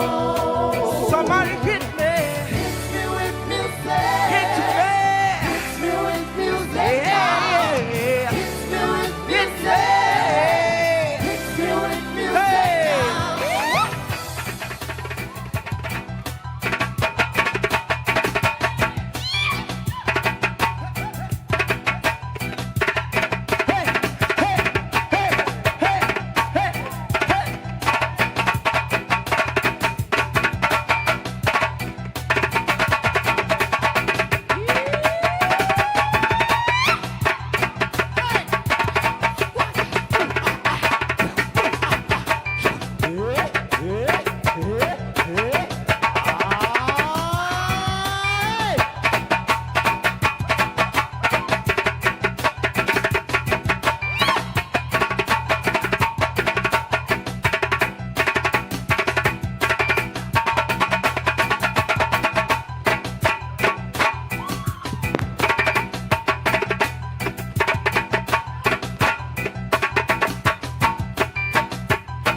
Style, can't spoil. Everybody know that song here. Watch it. Do you Banton style? Watch it. New year, new style, new dance alley. Finger on in the year, then you rock and you dip. Move to the drum and make your body click. Step forward and come up back quick. That's the new style. What the whole place I do. Rap ogle dance and music sweet you. Ogle around the place tight and this. So that's a rap ogle dance. How am I to the place? I'm a sinner dance. After no sub ogle say. She not do it, but she a rock same way. For real. Me love how the young girl do it. Rock so deep, so the girl them look sweet. And the lane and run the bend. World dance is the name on the title. Hey! You body that to the blind and the cripple and I don't know why black who's sad love it so. And a limbo, Rosie's find a new step. A brand new dance, how you have a man. I kill the all of them. Rosie's find a new step. A world of dance, we come to teach them. Hey little girl, each time you pass my way, I'm tempted to touch. Yo! Whoa! Ooh, baby, your dress you wear, your perfume keeps me wanting you so much. So much, baby. I see the fire spreading, it's getting hotter and hot. The hands who wanna be in the shoes of the have-not. We love you like the sign is on your door. So tell me if you will be safe for sure. But if you are in princess, so tell me if you're on the wrong side of the fence. Hit me with music. Hit me with music now. Hit me with music. Hit me, yeah. Let me give you some love, Anna. Yeah, you got my hand. You need no correction. Nature pour blessings in your direction. You got my attention. What an impression. Hey, all the African queens in here, all the Caribbean queens, all the Jamaican queens. I love you so much. It's for you. Sing along. Hey, no, I've never been somewhat shy. Sing it, man. Until I see you. Until I have to try. Everybody say, oh yes. Let me get my words right and then approach. Woman treat you like a man is supposed to. You never have to cry. No, no, I know everyone can relate to when they find that special sub. Everybody sing, who said? She's royal. Yeah, yeah, yeah. So royal. And I want her in my life. I never know anyone, trust me, so one of a kind. No, the way she moves to her own beat, she has the qualities of a queen. So supreme. What is it? No other man can make me go like you. I wouldn't let you baby ever, even if I could. Me not go about a front. You make me wanna hunt. I make me put it blood. You got the goods, I got the tune. I sing the song just to prove I wanna hear you, baby. I want every part of you. The good, the bad, all and the new. Tell me what you say, baby, but I do. Dance all time. Come on now, get up off your seat. Hey, stand up. Stand up. Stand up. One. No, everybody start take for yourself. Follow the rhythm and take for yourself. Get them. Swing with it and take for yourself. Hallelujah. What it? Some of them bad minds. Some of them bad minds. Take for yourself. Get them. Some of them bright time. Some of them bright time. Take for yourself. And if you can't do that dance, take for yourself. If you don't like that song, yeah, take for yourself. If you don't like Jamaica, take for yourself. Everybody, put your hands up in the air. Put your hands up in the air. Put your hands up in the air. Put your hands. Let's go. Oh, way, oh, way, oh, way, oh, way. Watch out on them. Oh, way, oh, way, oh, way, oh, way, oh. Watch out for this. Tell them what the lyrics. Mash up the place when you're up for this. You win or miss number one panelist. Hey, watch out for this. I make glad to me in ya. Cause when good music a place, I make glad to me in ya. Pull up. Sound a beat on the place a pull up. Pull up. Watch out for this. Alright, let me see all the Chronics logos. Chronics, yeah, my side. Ready, here we go. Cha-cha rise me out of my bed. I mean, go a river, go wash my dress. Sing alright. Yeah, a Jamaica sunrise wake me up this morning, and I can hear my Africa calling. Alright. Alright, here's another one. Don't waste your time with thoughts of giving up. It's all in your mind. Let it go. To remind you that anything's possible. Yeah.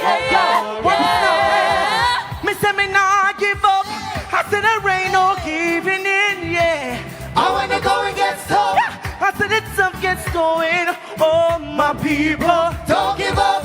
I said there ain't no giving in, yeah.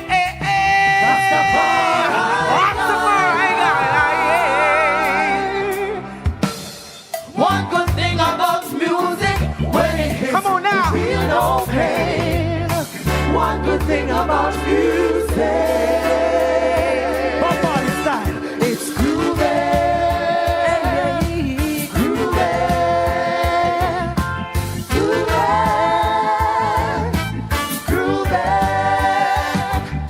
No one you pick along so, no one you pick along so, no one come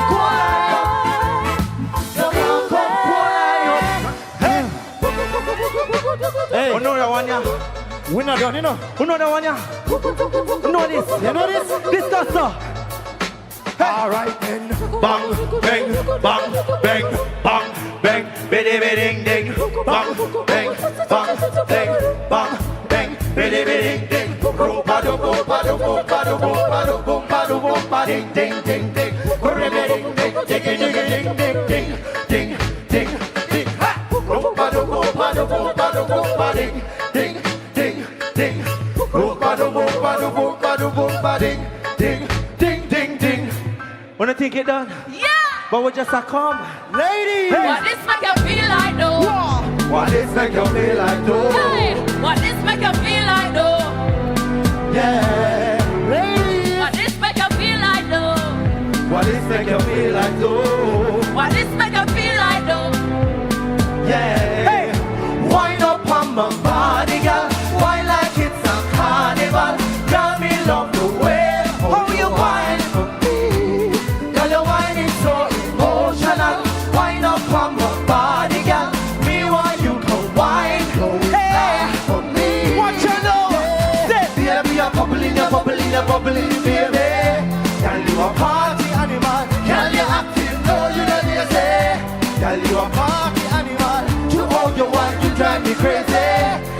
you apart. You look so good, you want so Hey, good. Minister. We love all your party. Yo, hey, Stella. What's wrong on this? Stella, Stella, Jamaica. Stella. Nobody love likes and that don't right. Sitting on a post and a tweet all night. Sit up on social media type. And I go and let them be a studio advice. No, that's simply me with a ready. Stop, why can you run that all? While we there on a war and a hype. We are work, that's all. Come on, you see me, yes, hey, yo. And every tune where we headline. Yo. And every show where we headline. Yo. No, we not What is that? Yeah. Push, low, yo, we are white low. Yeah. Push, low, yo, we are white low. I want you walk up in her. I want you walk up in her. When music hits, you feel no. Come on now. We ain't giving up, no. We put up a fight to win. Got to be ready. Come on now. Cause I'm getting ready. Just said, don't you worry. I'm in a hurry, Lord. You got to be ready. Come on now. Cause I'm getting ready. All right. You see that circle of people? Look at that, look at that. What's that? Hey, family, yeah. And we say family. If I one thing, we hate a friend killer. We not believe in a friend killer. Family, yeah. And we say family. Me know you know that one here, I know. Yeah. Hey, whoa. What you want to know? To us, yeah. Say we are coming with our force. Blessings we are reap how we quote. In handful. Yeah. And we not rise and boast. Yeah, we give thanks like we need it the most. We have to give thanks like we really supposed to be thankful. Yeah. You not ready at all, ready for all. This unconditional love I got for you. This love I got for you. Yeah, one good thing about music, when it hits, you feel no pain. Sweet Jamaican music, sweet Jamaican music. Our heart salutes Jamaica. This is Jamaica, my Jamaica. Triumphant, proud and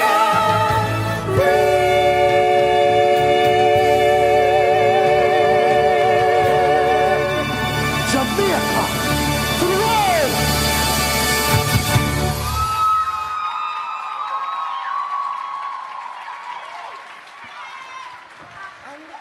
Mashe.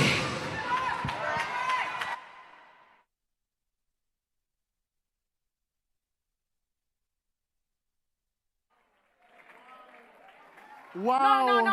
No. Wow. No crumbs were left. No. Ashe, stop for a second. Hold on. Ashe, stop for a second. Ladies and gentlemen, when we speak about film production, entertainment, performing arts, content creators, creative services, one more time, Ashe. My God. Oh my God. Can I get a wow?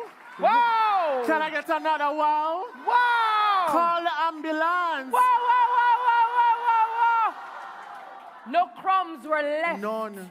Wow. In the mighty name of Sha-la-la-la-la-la-la-la-la. When music hits you, feel no pain. let me tell you, it was so nice to see JC Rock, KC, Hughes, Monroe, Queens, I see everybody. NCU, I think I see Calabar, I think I see St. George's College, I see JC, the Blues. It was so nice, and then the minister just come in and she just do her little thing and she say, yeah. You see the bones? Oh my gosh. That was so nice.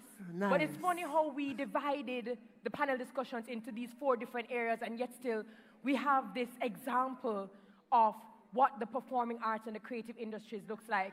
But what I love particularly about Ashe, because I don't want us to overlook that they are exceptionally talented, but there is creative empowerment and social work to what they do. This is not just a performance. At the end of the day, they hone a lot of crafts and they give back in many, many ways. So they are a 360, full-service, creative And I will do a plug for Asher right now. Asher has a production on YouTube right now called the Chill Series, Season 1, and it will give you chills. Oh my God. It is very, very good. So check out their work, support them, and when I do a next show, book them. Amen? Absolutely. Amen. That is how you support them. So the only person, well, not the only person, but after you see a performance like that, you say, well, who will come after that? Who will come after this? We should just say, goodbye. But No, the person that we're about to invite to the stage is a creative, and that is why he's probably one of my favorite people in the world. He's known me, or we've known each other since we were young, and the creative has always been at his heart. It is a part of his brand, his personal and professional brand. So the fact that he is the Minister of State within this kind of ministry, for me, it makes absolute sense.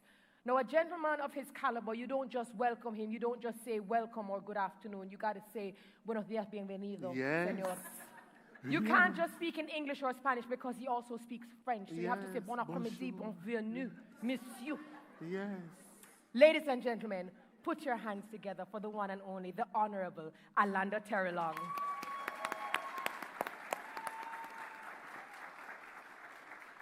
All right.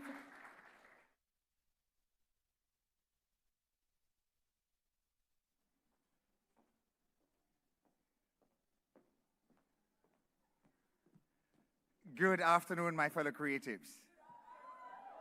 So I'm going to try it a bit more creative. My fellow creatives, big up on the lit selves. All right, that's more like it. But thank you so much, Terry Carell. It's always a pleasure to see you, and of course your co-host, who is a former student of mine, Mr. Brushcamp. He is really a lawyer too, but he put on the lawyer thing because lawyers now make no money when compared to what the creative sector is actually making. So smart, you're very, very smart like that. So first of all, it's going to be a bit difficult to go through all the protocols, but let me just indicate, of course, to Senior Minister who is here, and of course to our partners from UNESCO, I want to say welcome, and to our esteemed panelists. I mean, it was absolutely amazing. First of all, we had Parliament we've been at Parliament since 10 o'clock, and we kind of left Parliament to come here because it was so important. Parliament important too, right? But when you talk about the creative industry, the creative sector, and what it means, without the creative industry, yes, you're talking about the creative industry leads to our international reputation. Our cultural wealth in Jamaica is dependent on the work that every single one of you does. And so that is why I want you all to give yourselves a big round of applause, my fellow creatives.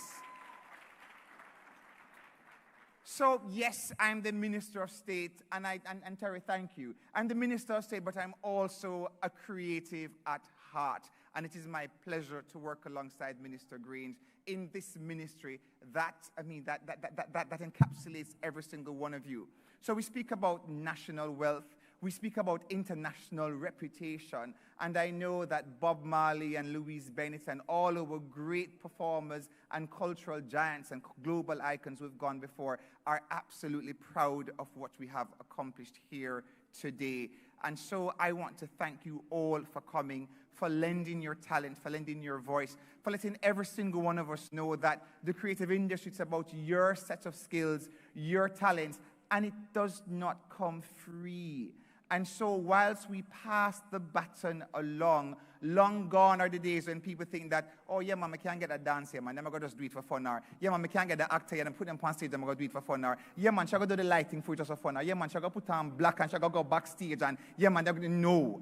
It is your talent, it is your life, and it comes with a cost. And I'm very happy that in Jamaica, we have now recognized that. Because my brothers and sisters, my fellow creatives, the creative industry in the UK alone, and them not half talented like Lady Forbes, Faith Tree, big up yourself. And they're not half talented as us. I can say that because we're Jamaicans. The creative industry in Jamaica, my young creatives, it earns approximately £13 million every hour. Every hour, £13 million is made from the creative sector in the UK alone. This is a global industry that spans art, craft, production, architecture, food, music, television, radio. It is literally the lifeblood of every single nation. We saw that the minute Ashley, and you know what, the beauty about a room like this is that I have worked with most of the people here in one way or another. From Michael Holgate, Dahlia, Sullivan, listen, Carlton, Carlton did the wickedest suit for me last year for my wedding. Brian Lumley, chef, Mina, I've known Mina since Campion. You talk about Terry and Rushcam, and it's like a whole bunch of creatives in this room. Marissa herself, a big creative, it is absolutely amazing, the energy in here. And you saw that when our students at the back there, they were so lit. As she was performing, and then the whole room just came alive. And everyone was just like, oh my God, it's good to see the students out. It's good to be out. Because unfortunately, the creative sector was the first to suffer at the hands of COVID. But it is the creative sector that is going to take us out of COVID. And so, a very big thank you to every single one of you. I also have the distinct pleasure of introducing our main speaker. And I saw our guest speaker who was here, and I saw him in his mask. Blessed love, my brother. It's good to have you from the United Kingdom. I did see a part of your presentation on my way up, and I love the message about being bold and being courageous. I thought it was most apt. Just be yourself. So allow me to welcome our senior minister, Minister Babsy Grange, who herself is a creative. And HM, I know that some of our students in the room, they won't know that you've produced the likes of, let's say, Shabba Ranks, for example. I'll stop there. But Trailer Load, yeah man, girls everywhere, Trailer Load. You're talking about Babsy Grange. She's worked with the plethora coming from West Kingston and beyond. But it's a room filled with creatives. We are passionate about what we do. We're very passionate to have the launch of this Expo to our 60, well, over the year, we will have 60 scholarships or 60 internships being given. Minister will announce 10 of them today. But it's a great initiative. Thank you all for being here. Blessed love, my fellow creatives. I'm super passionate, super excited to be here with you all. Cheers.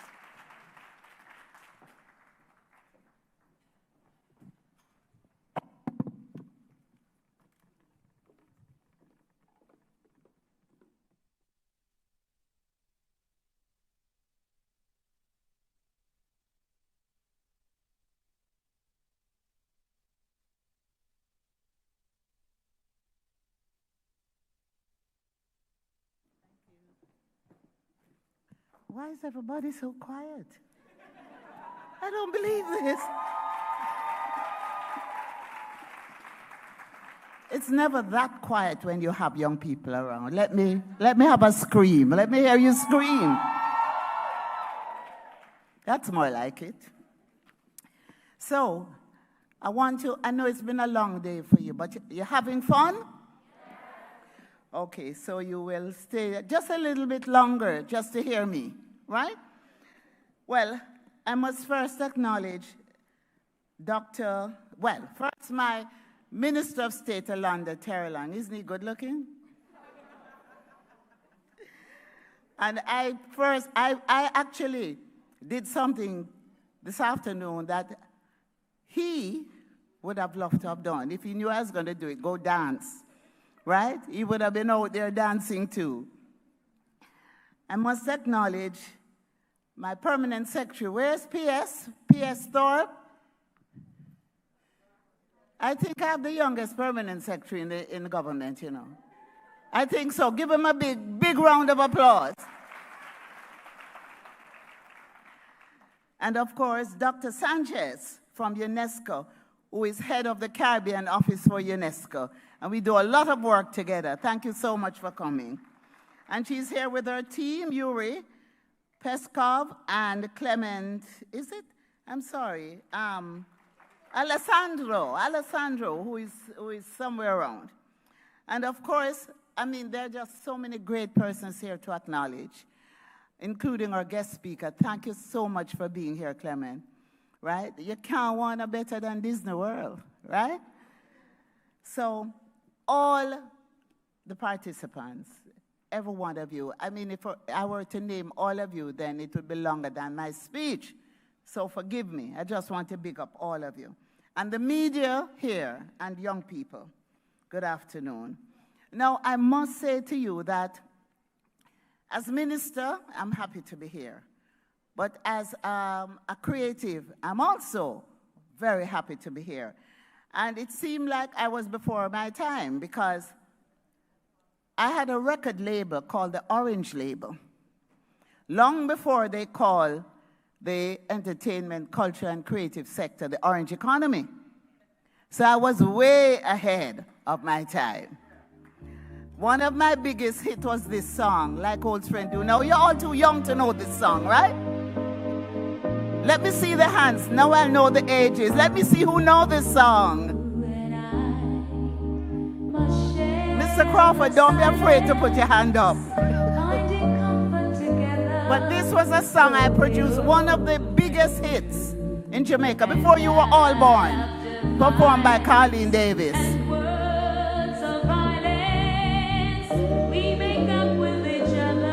It's called Like Old Friends Do.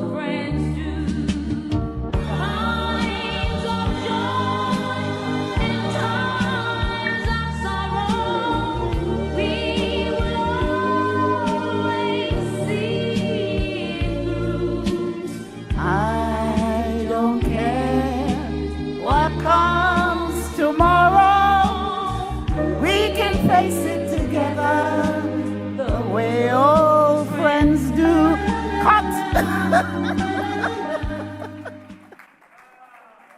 Okay, so I am part of the creative industry. But today, I just want to say, we little but we. That's us.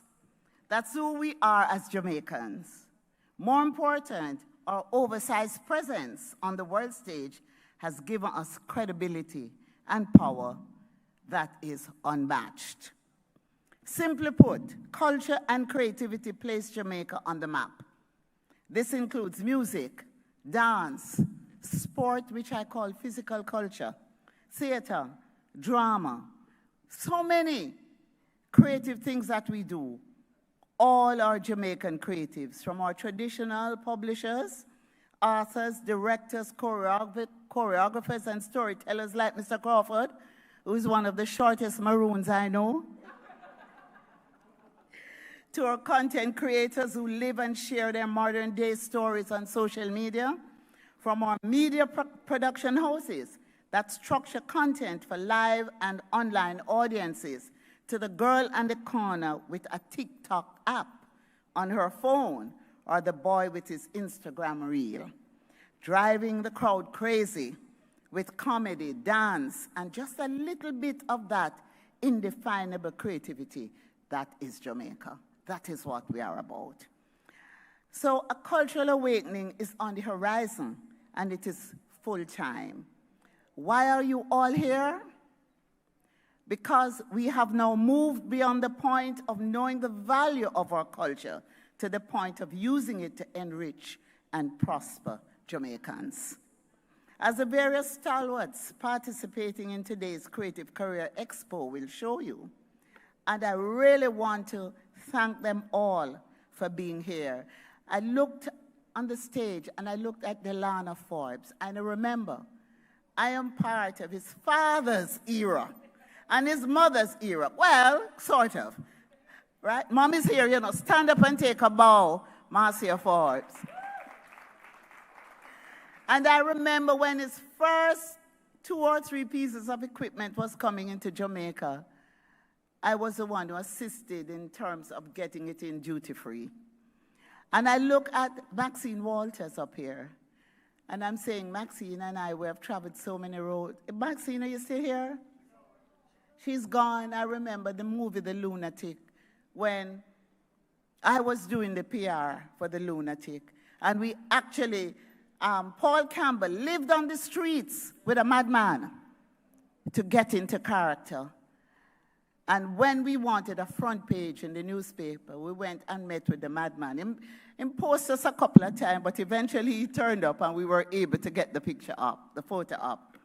So now that we are fully investing in what we call the orange economy, which is the largest growing sector in the world, we will see our cultural resources being actualized for the benefit of the Jamaican people. Young people, you are poised. You are poised to benefit from this great economy. You are at the center of our creativity. And so that is why Jamaica Creative, which was, it is a unit in our ministry, and it was called the Cultural and Creative Industries Council. And we decided that we would, for the short name, we call it Jamaica Creative. And so it was established to facilitate the growth and development of the CCI sector. So make no bones about it, Jamaica is a culturally sophisticated country with its finger on the pulse of greatness. There is no other country that has given the world a cultural icon like Bob Marley. There's no other country in the world that has an artist of the century in Bob Marley. We are a great people. Which other country of our size can boast the fastest man and the fastest woman on planet Earth? You really should clap yourself. We are a great people. We have larger-than-life musicians making larger-than-life music. And a little dance culture that reinvents itself every 2 months. Every 2 months you have a new move. And still knows how to tap into that universal human spirit that can have people in Japan singing Jamaican patois songs and they don't even know the words. They sing the words, but they don't know what they are really saying. But whatever it is, them just know it nice. That is what we are packaging in this orange economy to share with the world. We're not just sharing movement, sound, and visual spectacle. We are sharing mood, memories, and energy, and just an hypnotic vibe. The world can never get enough of us. The world can never get enough of Jamaica. And the magic that is built in the brand Jamaica. And most important, we can never get too much of ourselves. You don't say, oh, we enjoy ourselves this afternoon. Everybody just get up and dance. If we want to dance, we just dance. We just have this feel-good spirit that nobody can take it away from us. Within a COVID pandemic, we still a dance. All when them ban the dance, we still a dance. That is how we are, right? So what I mean is that we're not just outwardly focused on the development of the orange economy. We're also inwardly focused on building professionalism, innovation, and sustainability. That is why we're here today. We are committed to building out routes of progression for young people. We are showing them people like themselves. And those are the panelists you heard today. They're like you. Jamaicans like you. Some of them born poor like some of you. And some of them never know that they would achieve their dreams, but they pursued their dreams. And they're here today to say to you, you can be like me. Right, Clement? That's right. But it doesn't come easy. It's hard work. It's discipline. It's commitment to a vision. It is a stick-to-ivity, no matter what. And if you move forward and you run into a roadblock, you just ease yourself and just move again. You're going to have to be focused and determined, know where you want to go, and don't take no for an answer. Just go for it. All around the globe, people are searching for renewable sources of energy and income. Meanwhile, Jamaica has always known what its greatest resource is. Through our commitment to the orange economy, we are placing culture at the forefront of development in order to drive our economic prosperity. We are committed to building a future for Jamaican creatives. We are in your corner. Every one of you in this room, we are here for you. That is why you're here today. This event is organized to show our faith in the future, our faith in you, and our faith in the Jamaican culture and creativity. So, as I close, I want us all to ask ourselves, what does it take to capitalize on Jamaica's potential as a cultural powerhouse? Ask yourself that question. There are no quick solutions, but we have started to find the answers. We are finding the answers in you young people who are here today. We are clearing a path for you, and we want you to make use of the opportunity we give you today. Jamaica Creative has hit the ground running. Here we are building bridges of connection to multiple possibilities and streams of success, both for industry professionals and for young people. This event gives leaders in the field an opportunity to engage with and inspire bright young minds who will help to shape the future, to shape the culture, and to shape the creative industry in Jamaica. So as a minister with responsibility for culture and entertainment, and I must tell you, I am so happy I'm the minister at this time. I'm very happy that I am your minister at this time. It gives me great pleasure and a huge sense of satisfaction to be here with you at an event such as this. It speaks to government's continued commitment to the development of our culture and creative industries. Our intention in the ministry is to create possibilities for all Jamaicans, including our creatives, whose immeasurable sacrifice and entrepreneurial spirit have helped to put Jamaica on the map and continue to make our nation proud. So to those of you who are here in person and for those joining us online, I encourage you all to take this opportunity and run with it. This is and will be an annual event.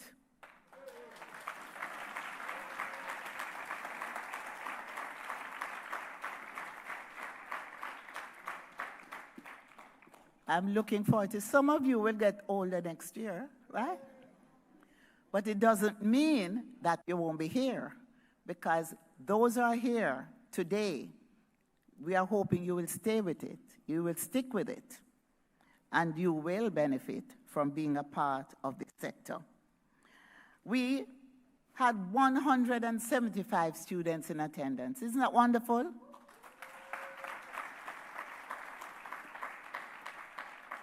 And today, we're going to offer internship to 10, but it doesn't end there. So far, we have 60 companies on board. And they have indicated that they want us to assign interns to them. Some of them are very specific, the kind of interns they're looking for. But we will find a home for you, a home away from home for you, as you indicate to us what your interests are. The response from corporate Jamaica has been fantastic. So although we're doing 10 today, and I'll be announcing and handing out myself, and Minister Terrelong will be handing out the certificates, there'll be 60 more. And after those 60, there will be more, because we're not going to stop until we get a corporate entity or a professional to take one of you, hold you by the hand, and guide you through this creative process. What is so beautiful about today is that we have people from town and country. We have young people from across the island. And anyone, there's sometimes the attitude that people in Kingston, brighter, can do things better, but that is not true. Some piece of dance music popped down there earlier. And it was a mix of young people from across the island. St. Thomas, St. Elizabeth, St. Mary, Manchester, Clarendon, St. James, St. Catherine, and I could go on. So nowhere in Jamaica is called country anymore. You're from a parish, but you're not from country. Well, in my days, anyone who didn't come from Kingston, they say, where you come from? Country? But no, everywhere is urban. Everywhere is town. So students who are going to get their certificates this afternoon were selected based on their resumes, and their resumes were matched with the organizations that have come on board at this time. Some entities were very specific as to the type of students and skills they are looking for. The companies that are on board today, Main Event, Mystique, The Lab, Jamaica Observer, Maxine Walters, who is an institution in film, Jamaican, the Ashe Company, and the Philip Sherlock Center. So, at this time, all that's left for me to do is to say to you that we don't just talk. We also put our money where our mouth is. We have programs where we do training, and at the end of the training, we actually give grants to assist young people and persons in cultural communities to get a little business up and running. So far, this year, we have spent $48 million doing that. We have done training and established programs in a compound, the Maroon community of a compound. We have done programs in Trenchtown. We have done programs in St. Thomas and the Blue Mountain program, where we have assisted persons to set up business in those communities. So I'm saying to you today, you're not just here to learn, but you also will gain once you have reached a stage where you want to do your little business. So at this point, I'm going to ask Marissa. Where's Marissa? Now, if I don't do this, I'll be in trouble. Marissa Benin has put her heart and soul into this event.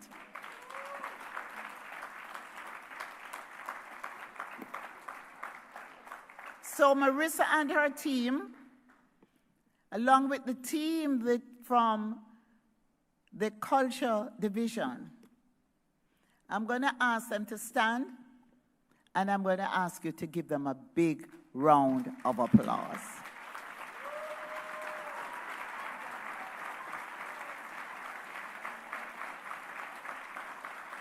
Oh, there, come on, Marissa, come on, come on. Come on, you deserve to be up here with me, come.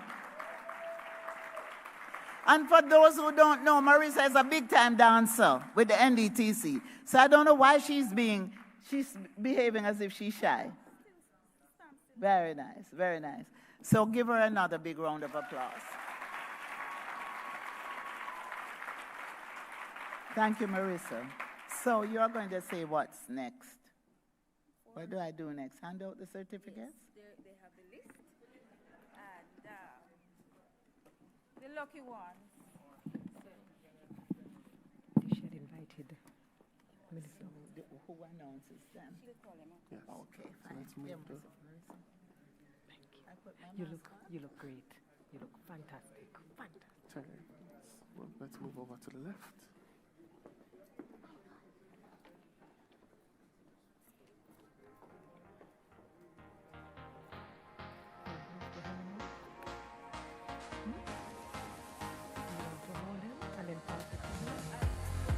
We're going to. All right, All Terry. right, so are we ready? Yes. Are we ready? Look alive, look alive, because you could be getting that paid internship that we just heard the Honorable Minister speak of. The very first student. I'm so excited. Is Omari Wilson. Omari, look alive, Omari. This is the beginning. Yes. What? Oh no.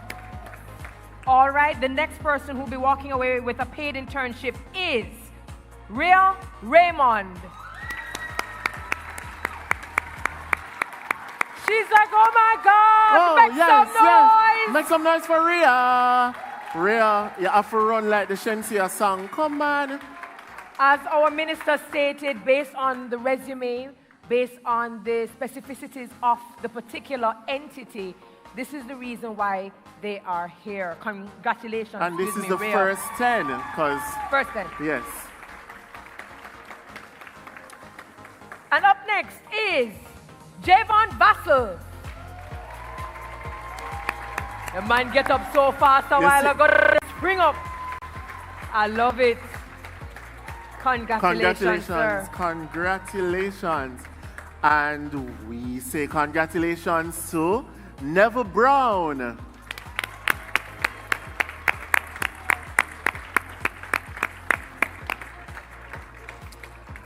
And so we move on to Ramon Gordon.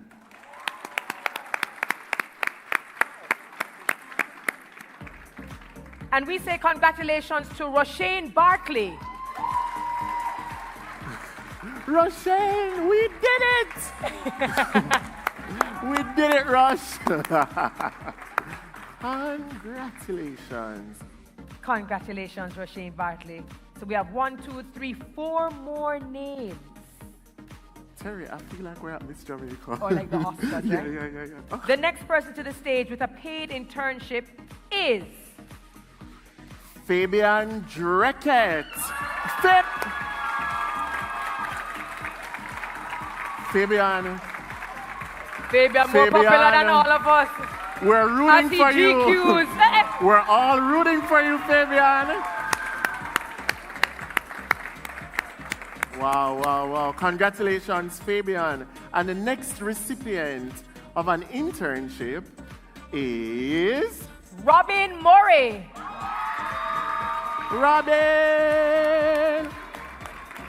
Oh. Is that Robin? Robin was like, I'm going to give you a minute. What kind of delayed response was that? Robin. It's like after 10 seconds. Yeah, Robin said, I'm going to give you a minute to bask. Congratulations. Oh my God, should we announce this one together? All yes. Right. So the next person walking away with a paid internship is Marisol Blake. We knew it. Marisol, congratulations to Marisol. Marisol is not here, but I'm sure she heard. Last but not least, and as the minister said, this is just 10, but in honor of our 60th year, there will be more to announce. But just for today, the person closing out our 10 paid interns is, I'll give you the honor. You know why? Joanne Campbell. Come on, my Campbell. I'm so excited.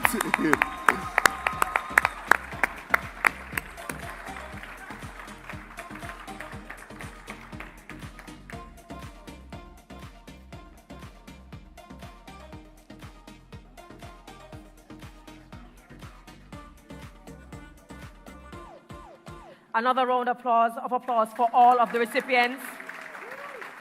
And let this be a lesson. Thank you so very much to the minister and, of course, the Minister of State. Thank you so very much. And Marissa, again, congratulations.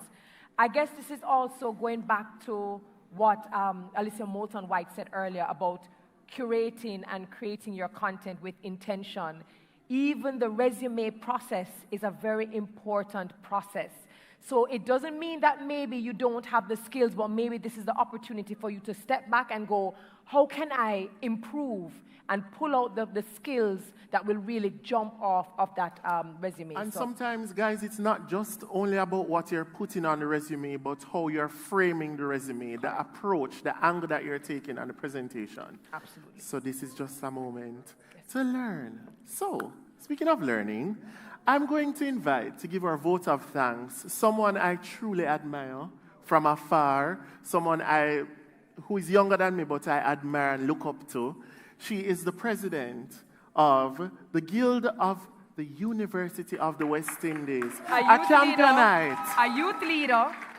A girl in tech. A woman in tech. A smart woman. A future and present leader. The one and the only. Ready strong. Daniel Mullings. Ready strong.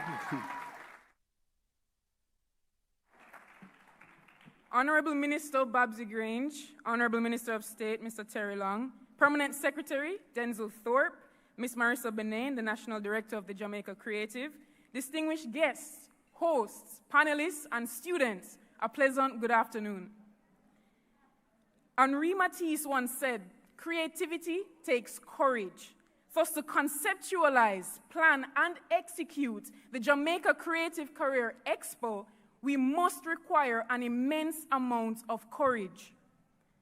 From Ms. Ranice Barrett of the University Singers, the incredible performers from the Ashe Company, and the singing from Island Kings, we heard powerful vocals reminding us of why we're here as a Caribbean and a Jamaican people. This set the stage for the amazing and talented hosts, Ms. Terry Carell Reed and Mr. Roshane Campbell, who have led us wonderfully through this program. We greatly appreciate your talent and your services. Our presenters, we've heard from you on the performing arts, film, culinary, fashion, creative services, content creators, entertainment, and production. You reminded us to find our ukum. Yeah. where who you are meets why you are. They have taught us that this is a professional space, that you must train and maintain the right attitude and approach to be successful in. I think I speak for all students at this point when I say to be in the presence of such talent and expertise is an honor. Our guest speaker, Mr. Clement Ishmael, cemented the need for us to find good mentors, Jamaican at that, and to remind us to be bold, be prepared, and believe in yourself. You reminded us that whatever you can dream, you can begin to do. Now, all students and student leaders know the yearnings of our students to explore new industries and find our passion. We all know that feeling of wondering if this creative thing really going to work out and put food on the table. Thus, on behalf of all students here, I want to give a wholehearted thank you to the Ministry of Culture, Gender, Entertainment, and Sport, and especially the unit of the Jamaica Creative. We want to thank you for doing more than just talking, but actually sending the elevator back down. We've learned a wealth of knowledge, expanded our networks, and even gotten the opportunity to be awarded internships in our field. That is a life-changing moment for many of the students in here. Thank you for a renewed sense of purpose, a renewed vision, and ultimately for boldly investing in us as the future of the creative industry. To close, I'll leave us with the same words that our guest speaker gave us earlier. Whatever you can do or dream you can do, begin it, because boldness has genius, power, and magic in it. Thank you.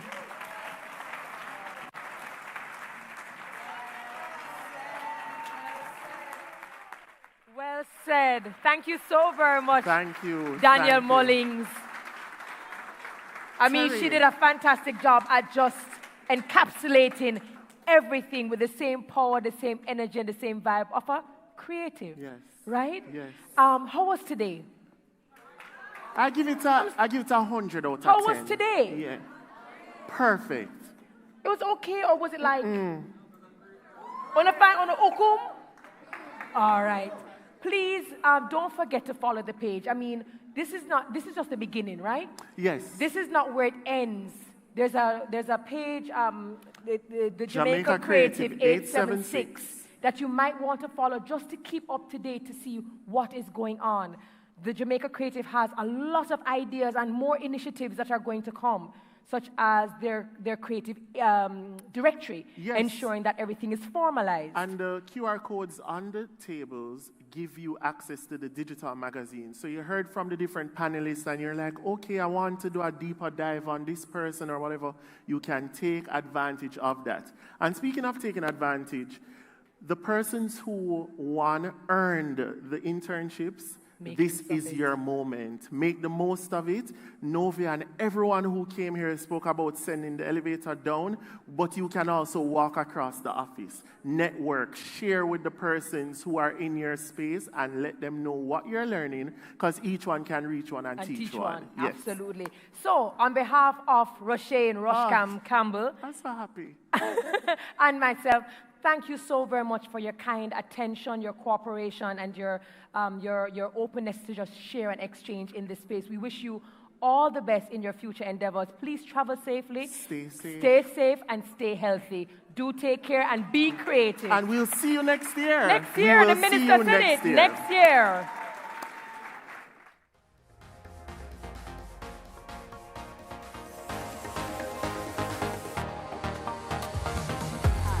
I'm Olivia Babs-Grange, Minister of Culture, Gender, Entertainment and Sport. I'm Delia Harris. I'm Chef Brian Lumley. I'm Delana Forbes. I am Nadia Roxburgh. I am Hansel Parchment. I am Ian Randall. My name is Kimala Bennett. My name is Solomon Sharp. My name is Michael Holgate. I am a player in the orange economy. That is, the entertainment, culture and creative industries is the fastest growing sector in the world. And is based on world-class delivery of goods and services to intellectual property. So, when I say orange economy, I mean I am performing arts. I am film. I am publishing. I am physical culture, and that is sport. I am an investor, driver, and facilitator. I am technical theatre. I am culinary arts. I am film. I am the performing arts. We are the creative industries. Come hear from us at the Jamaica Creative Career Expo. And let us build something great together.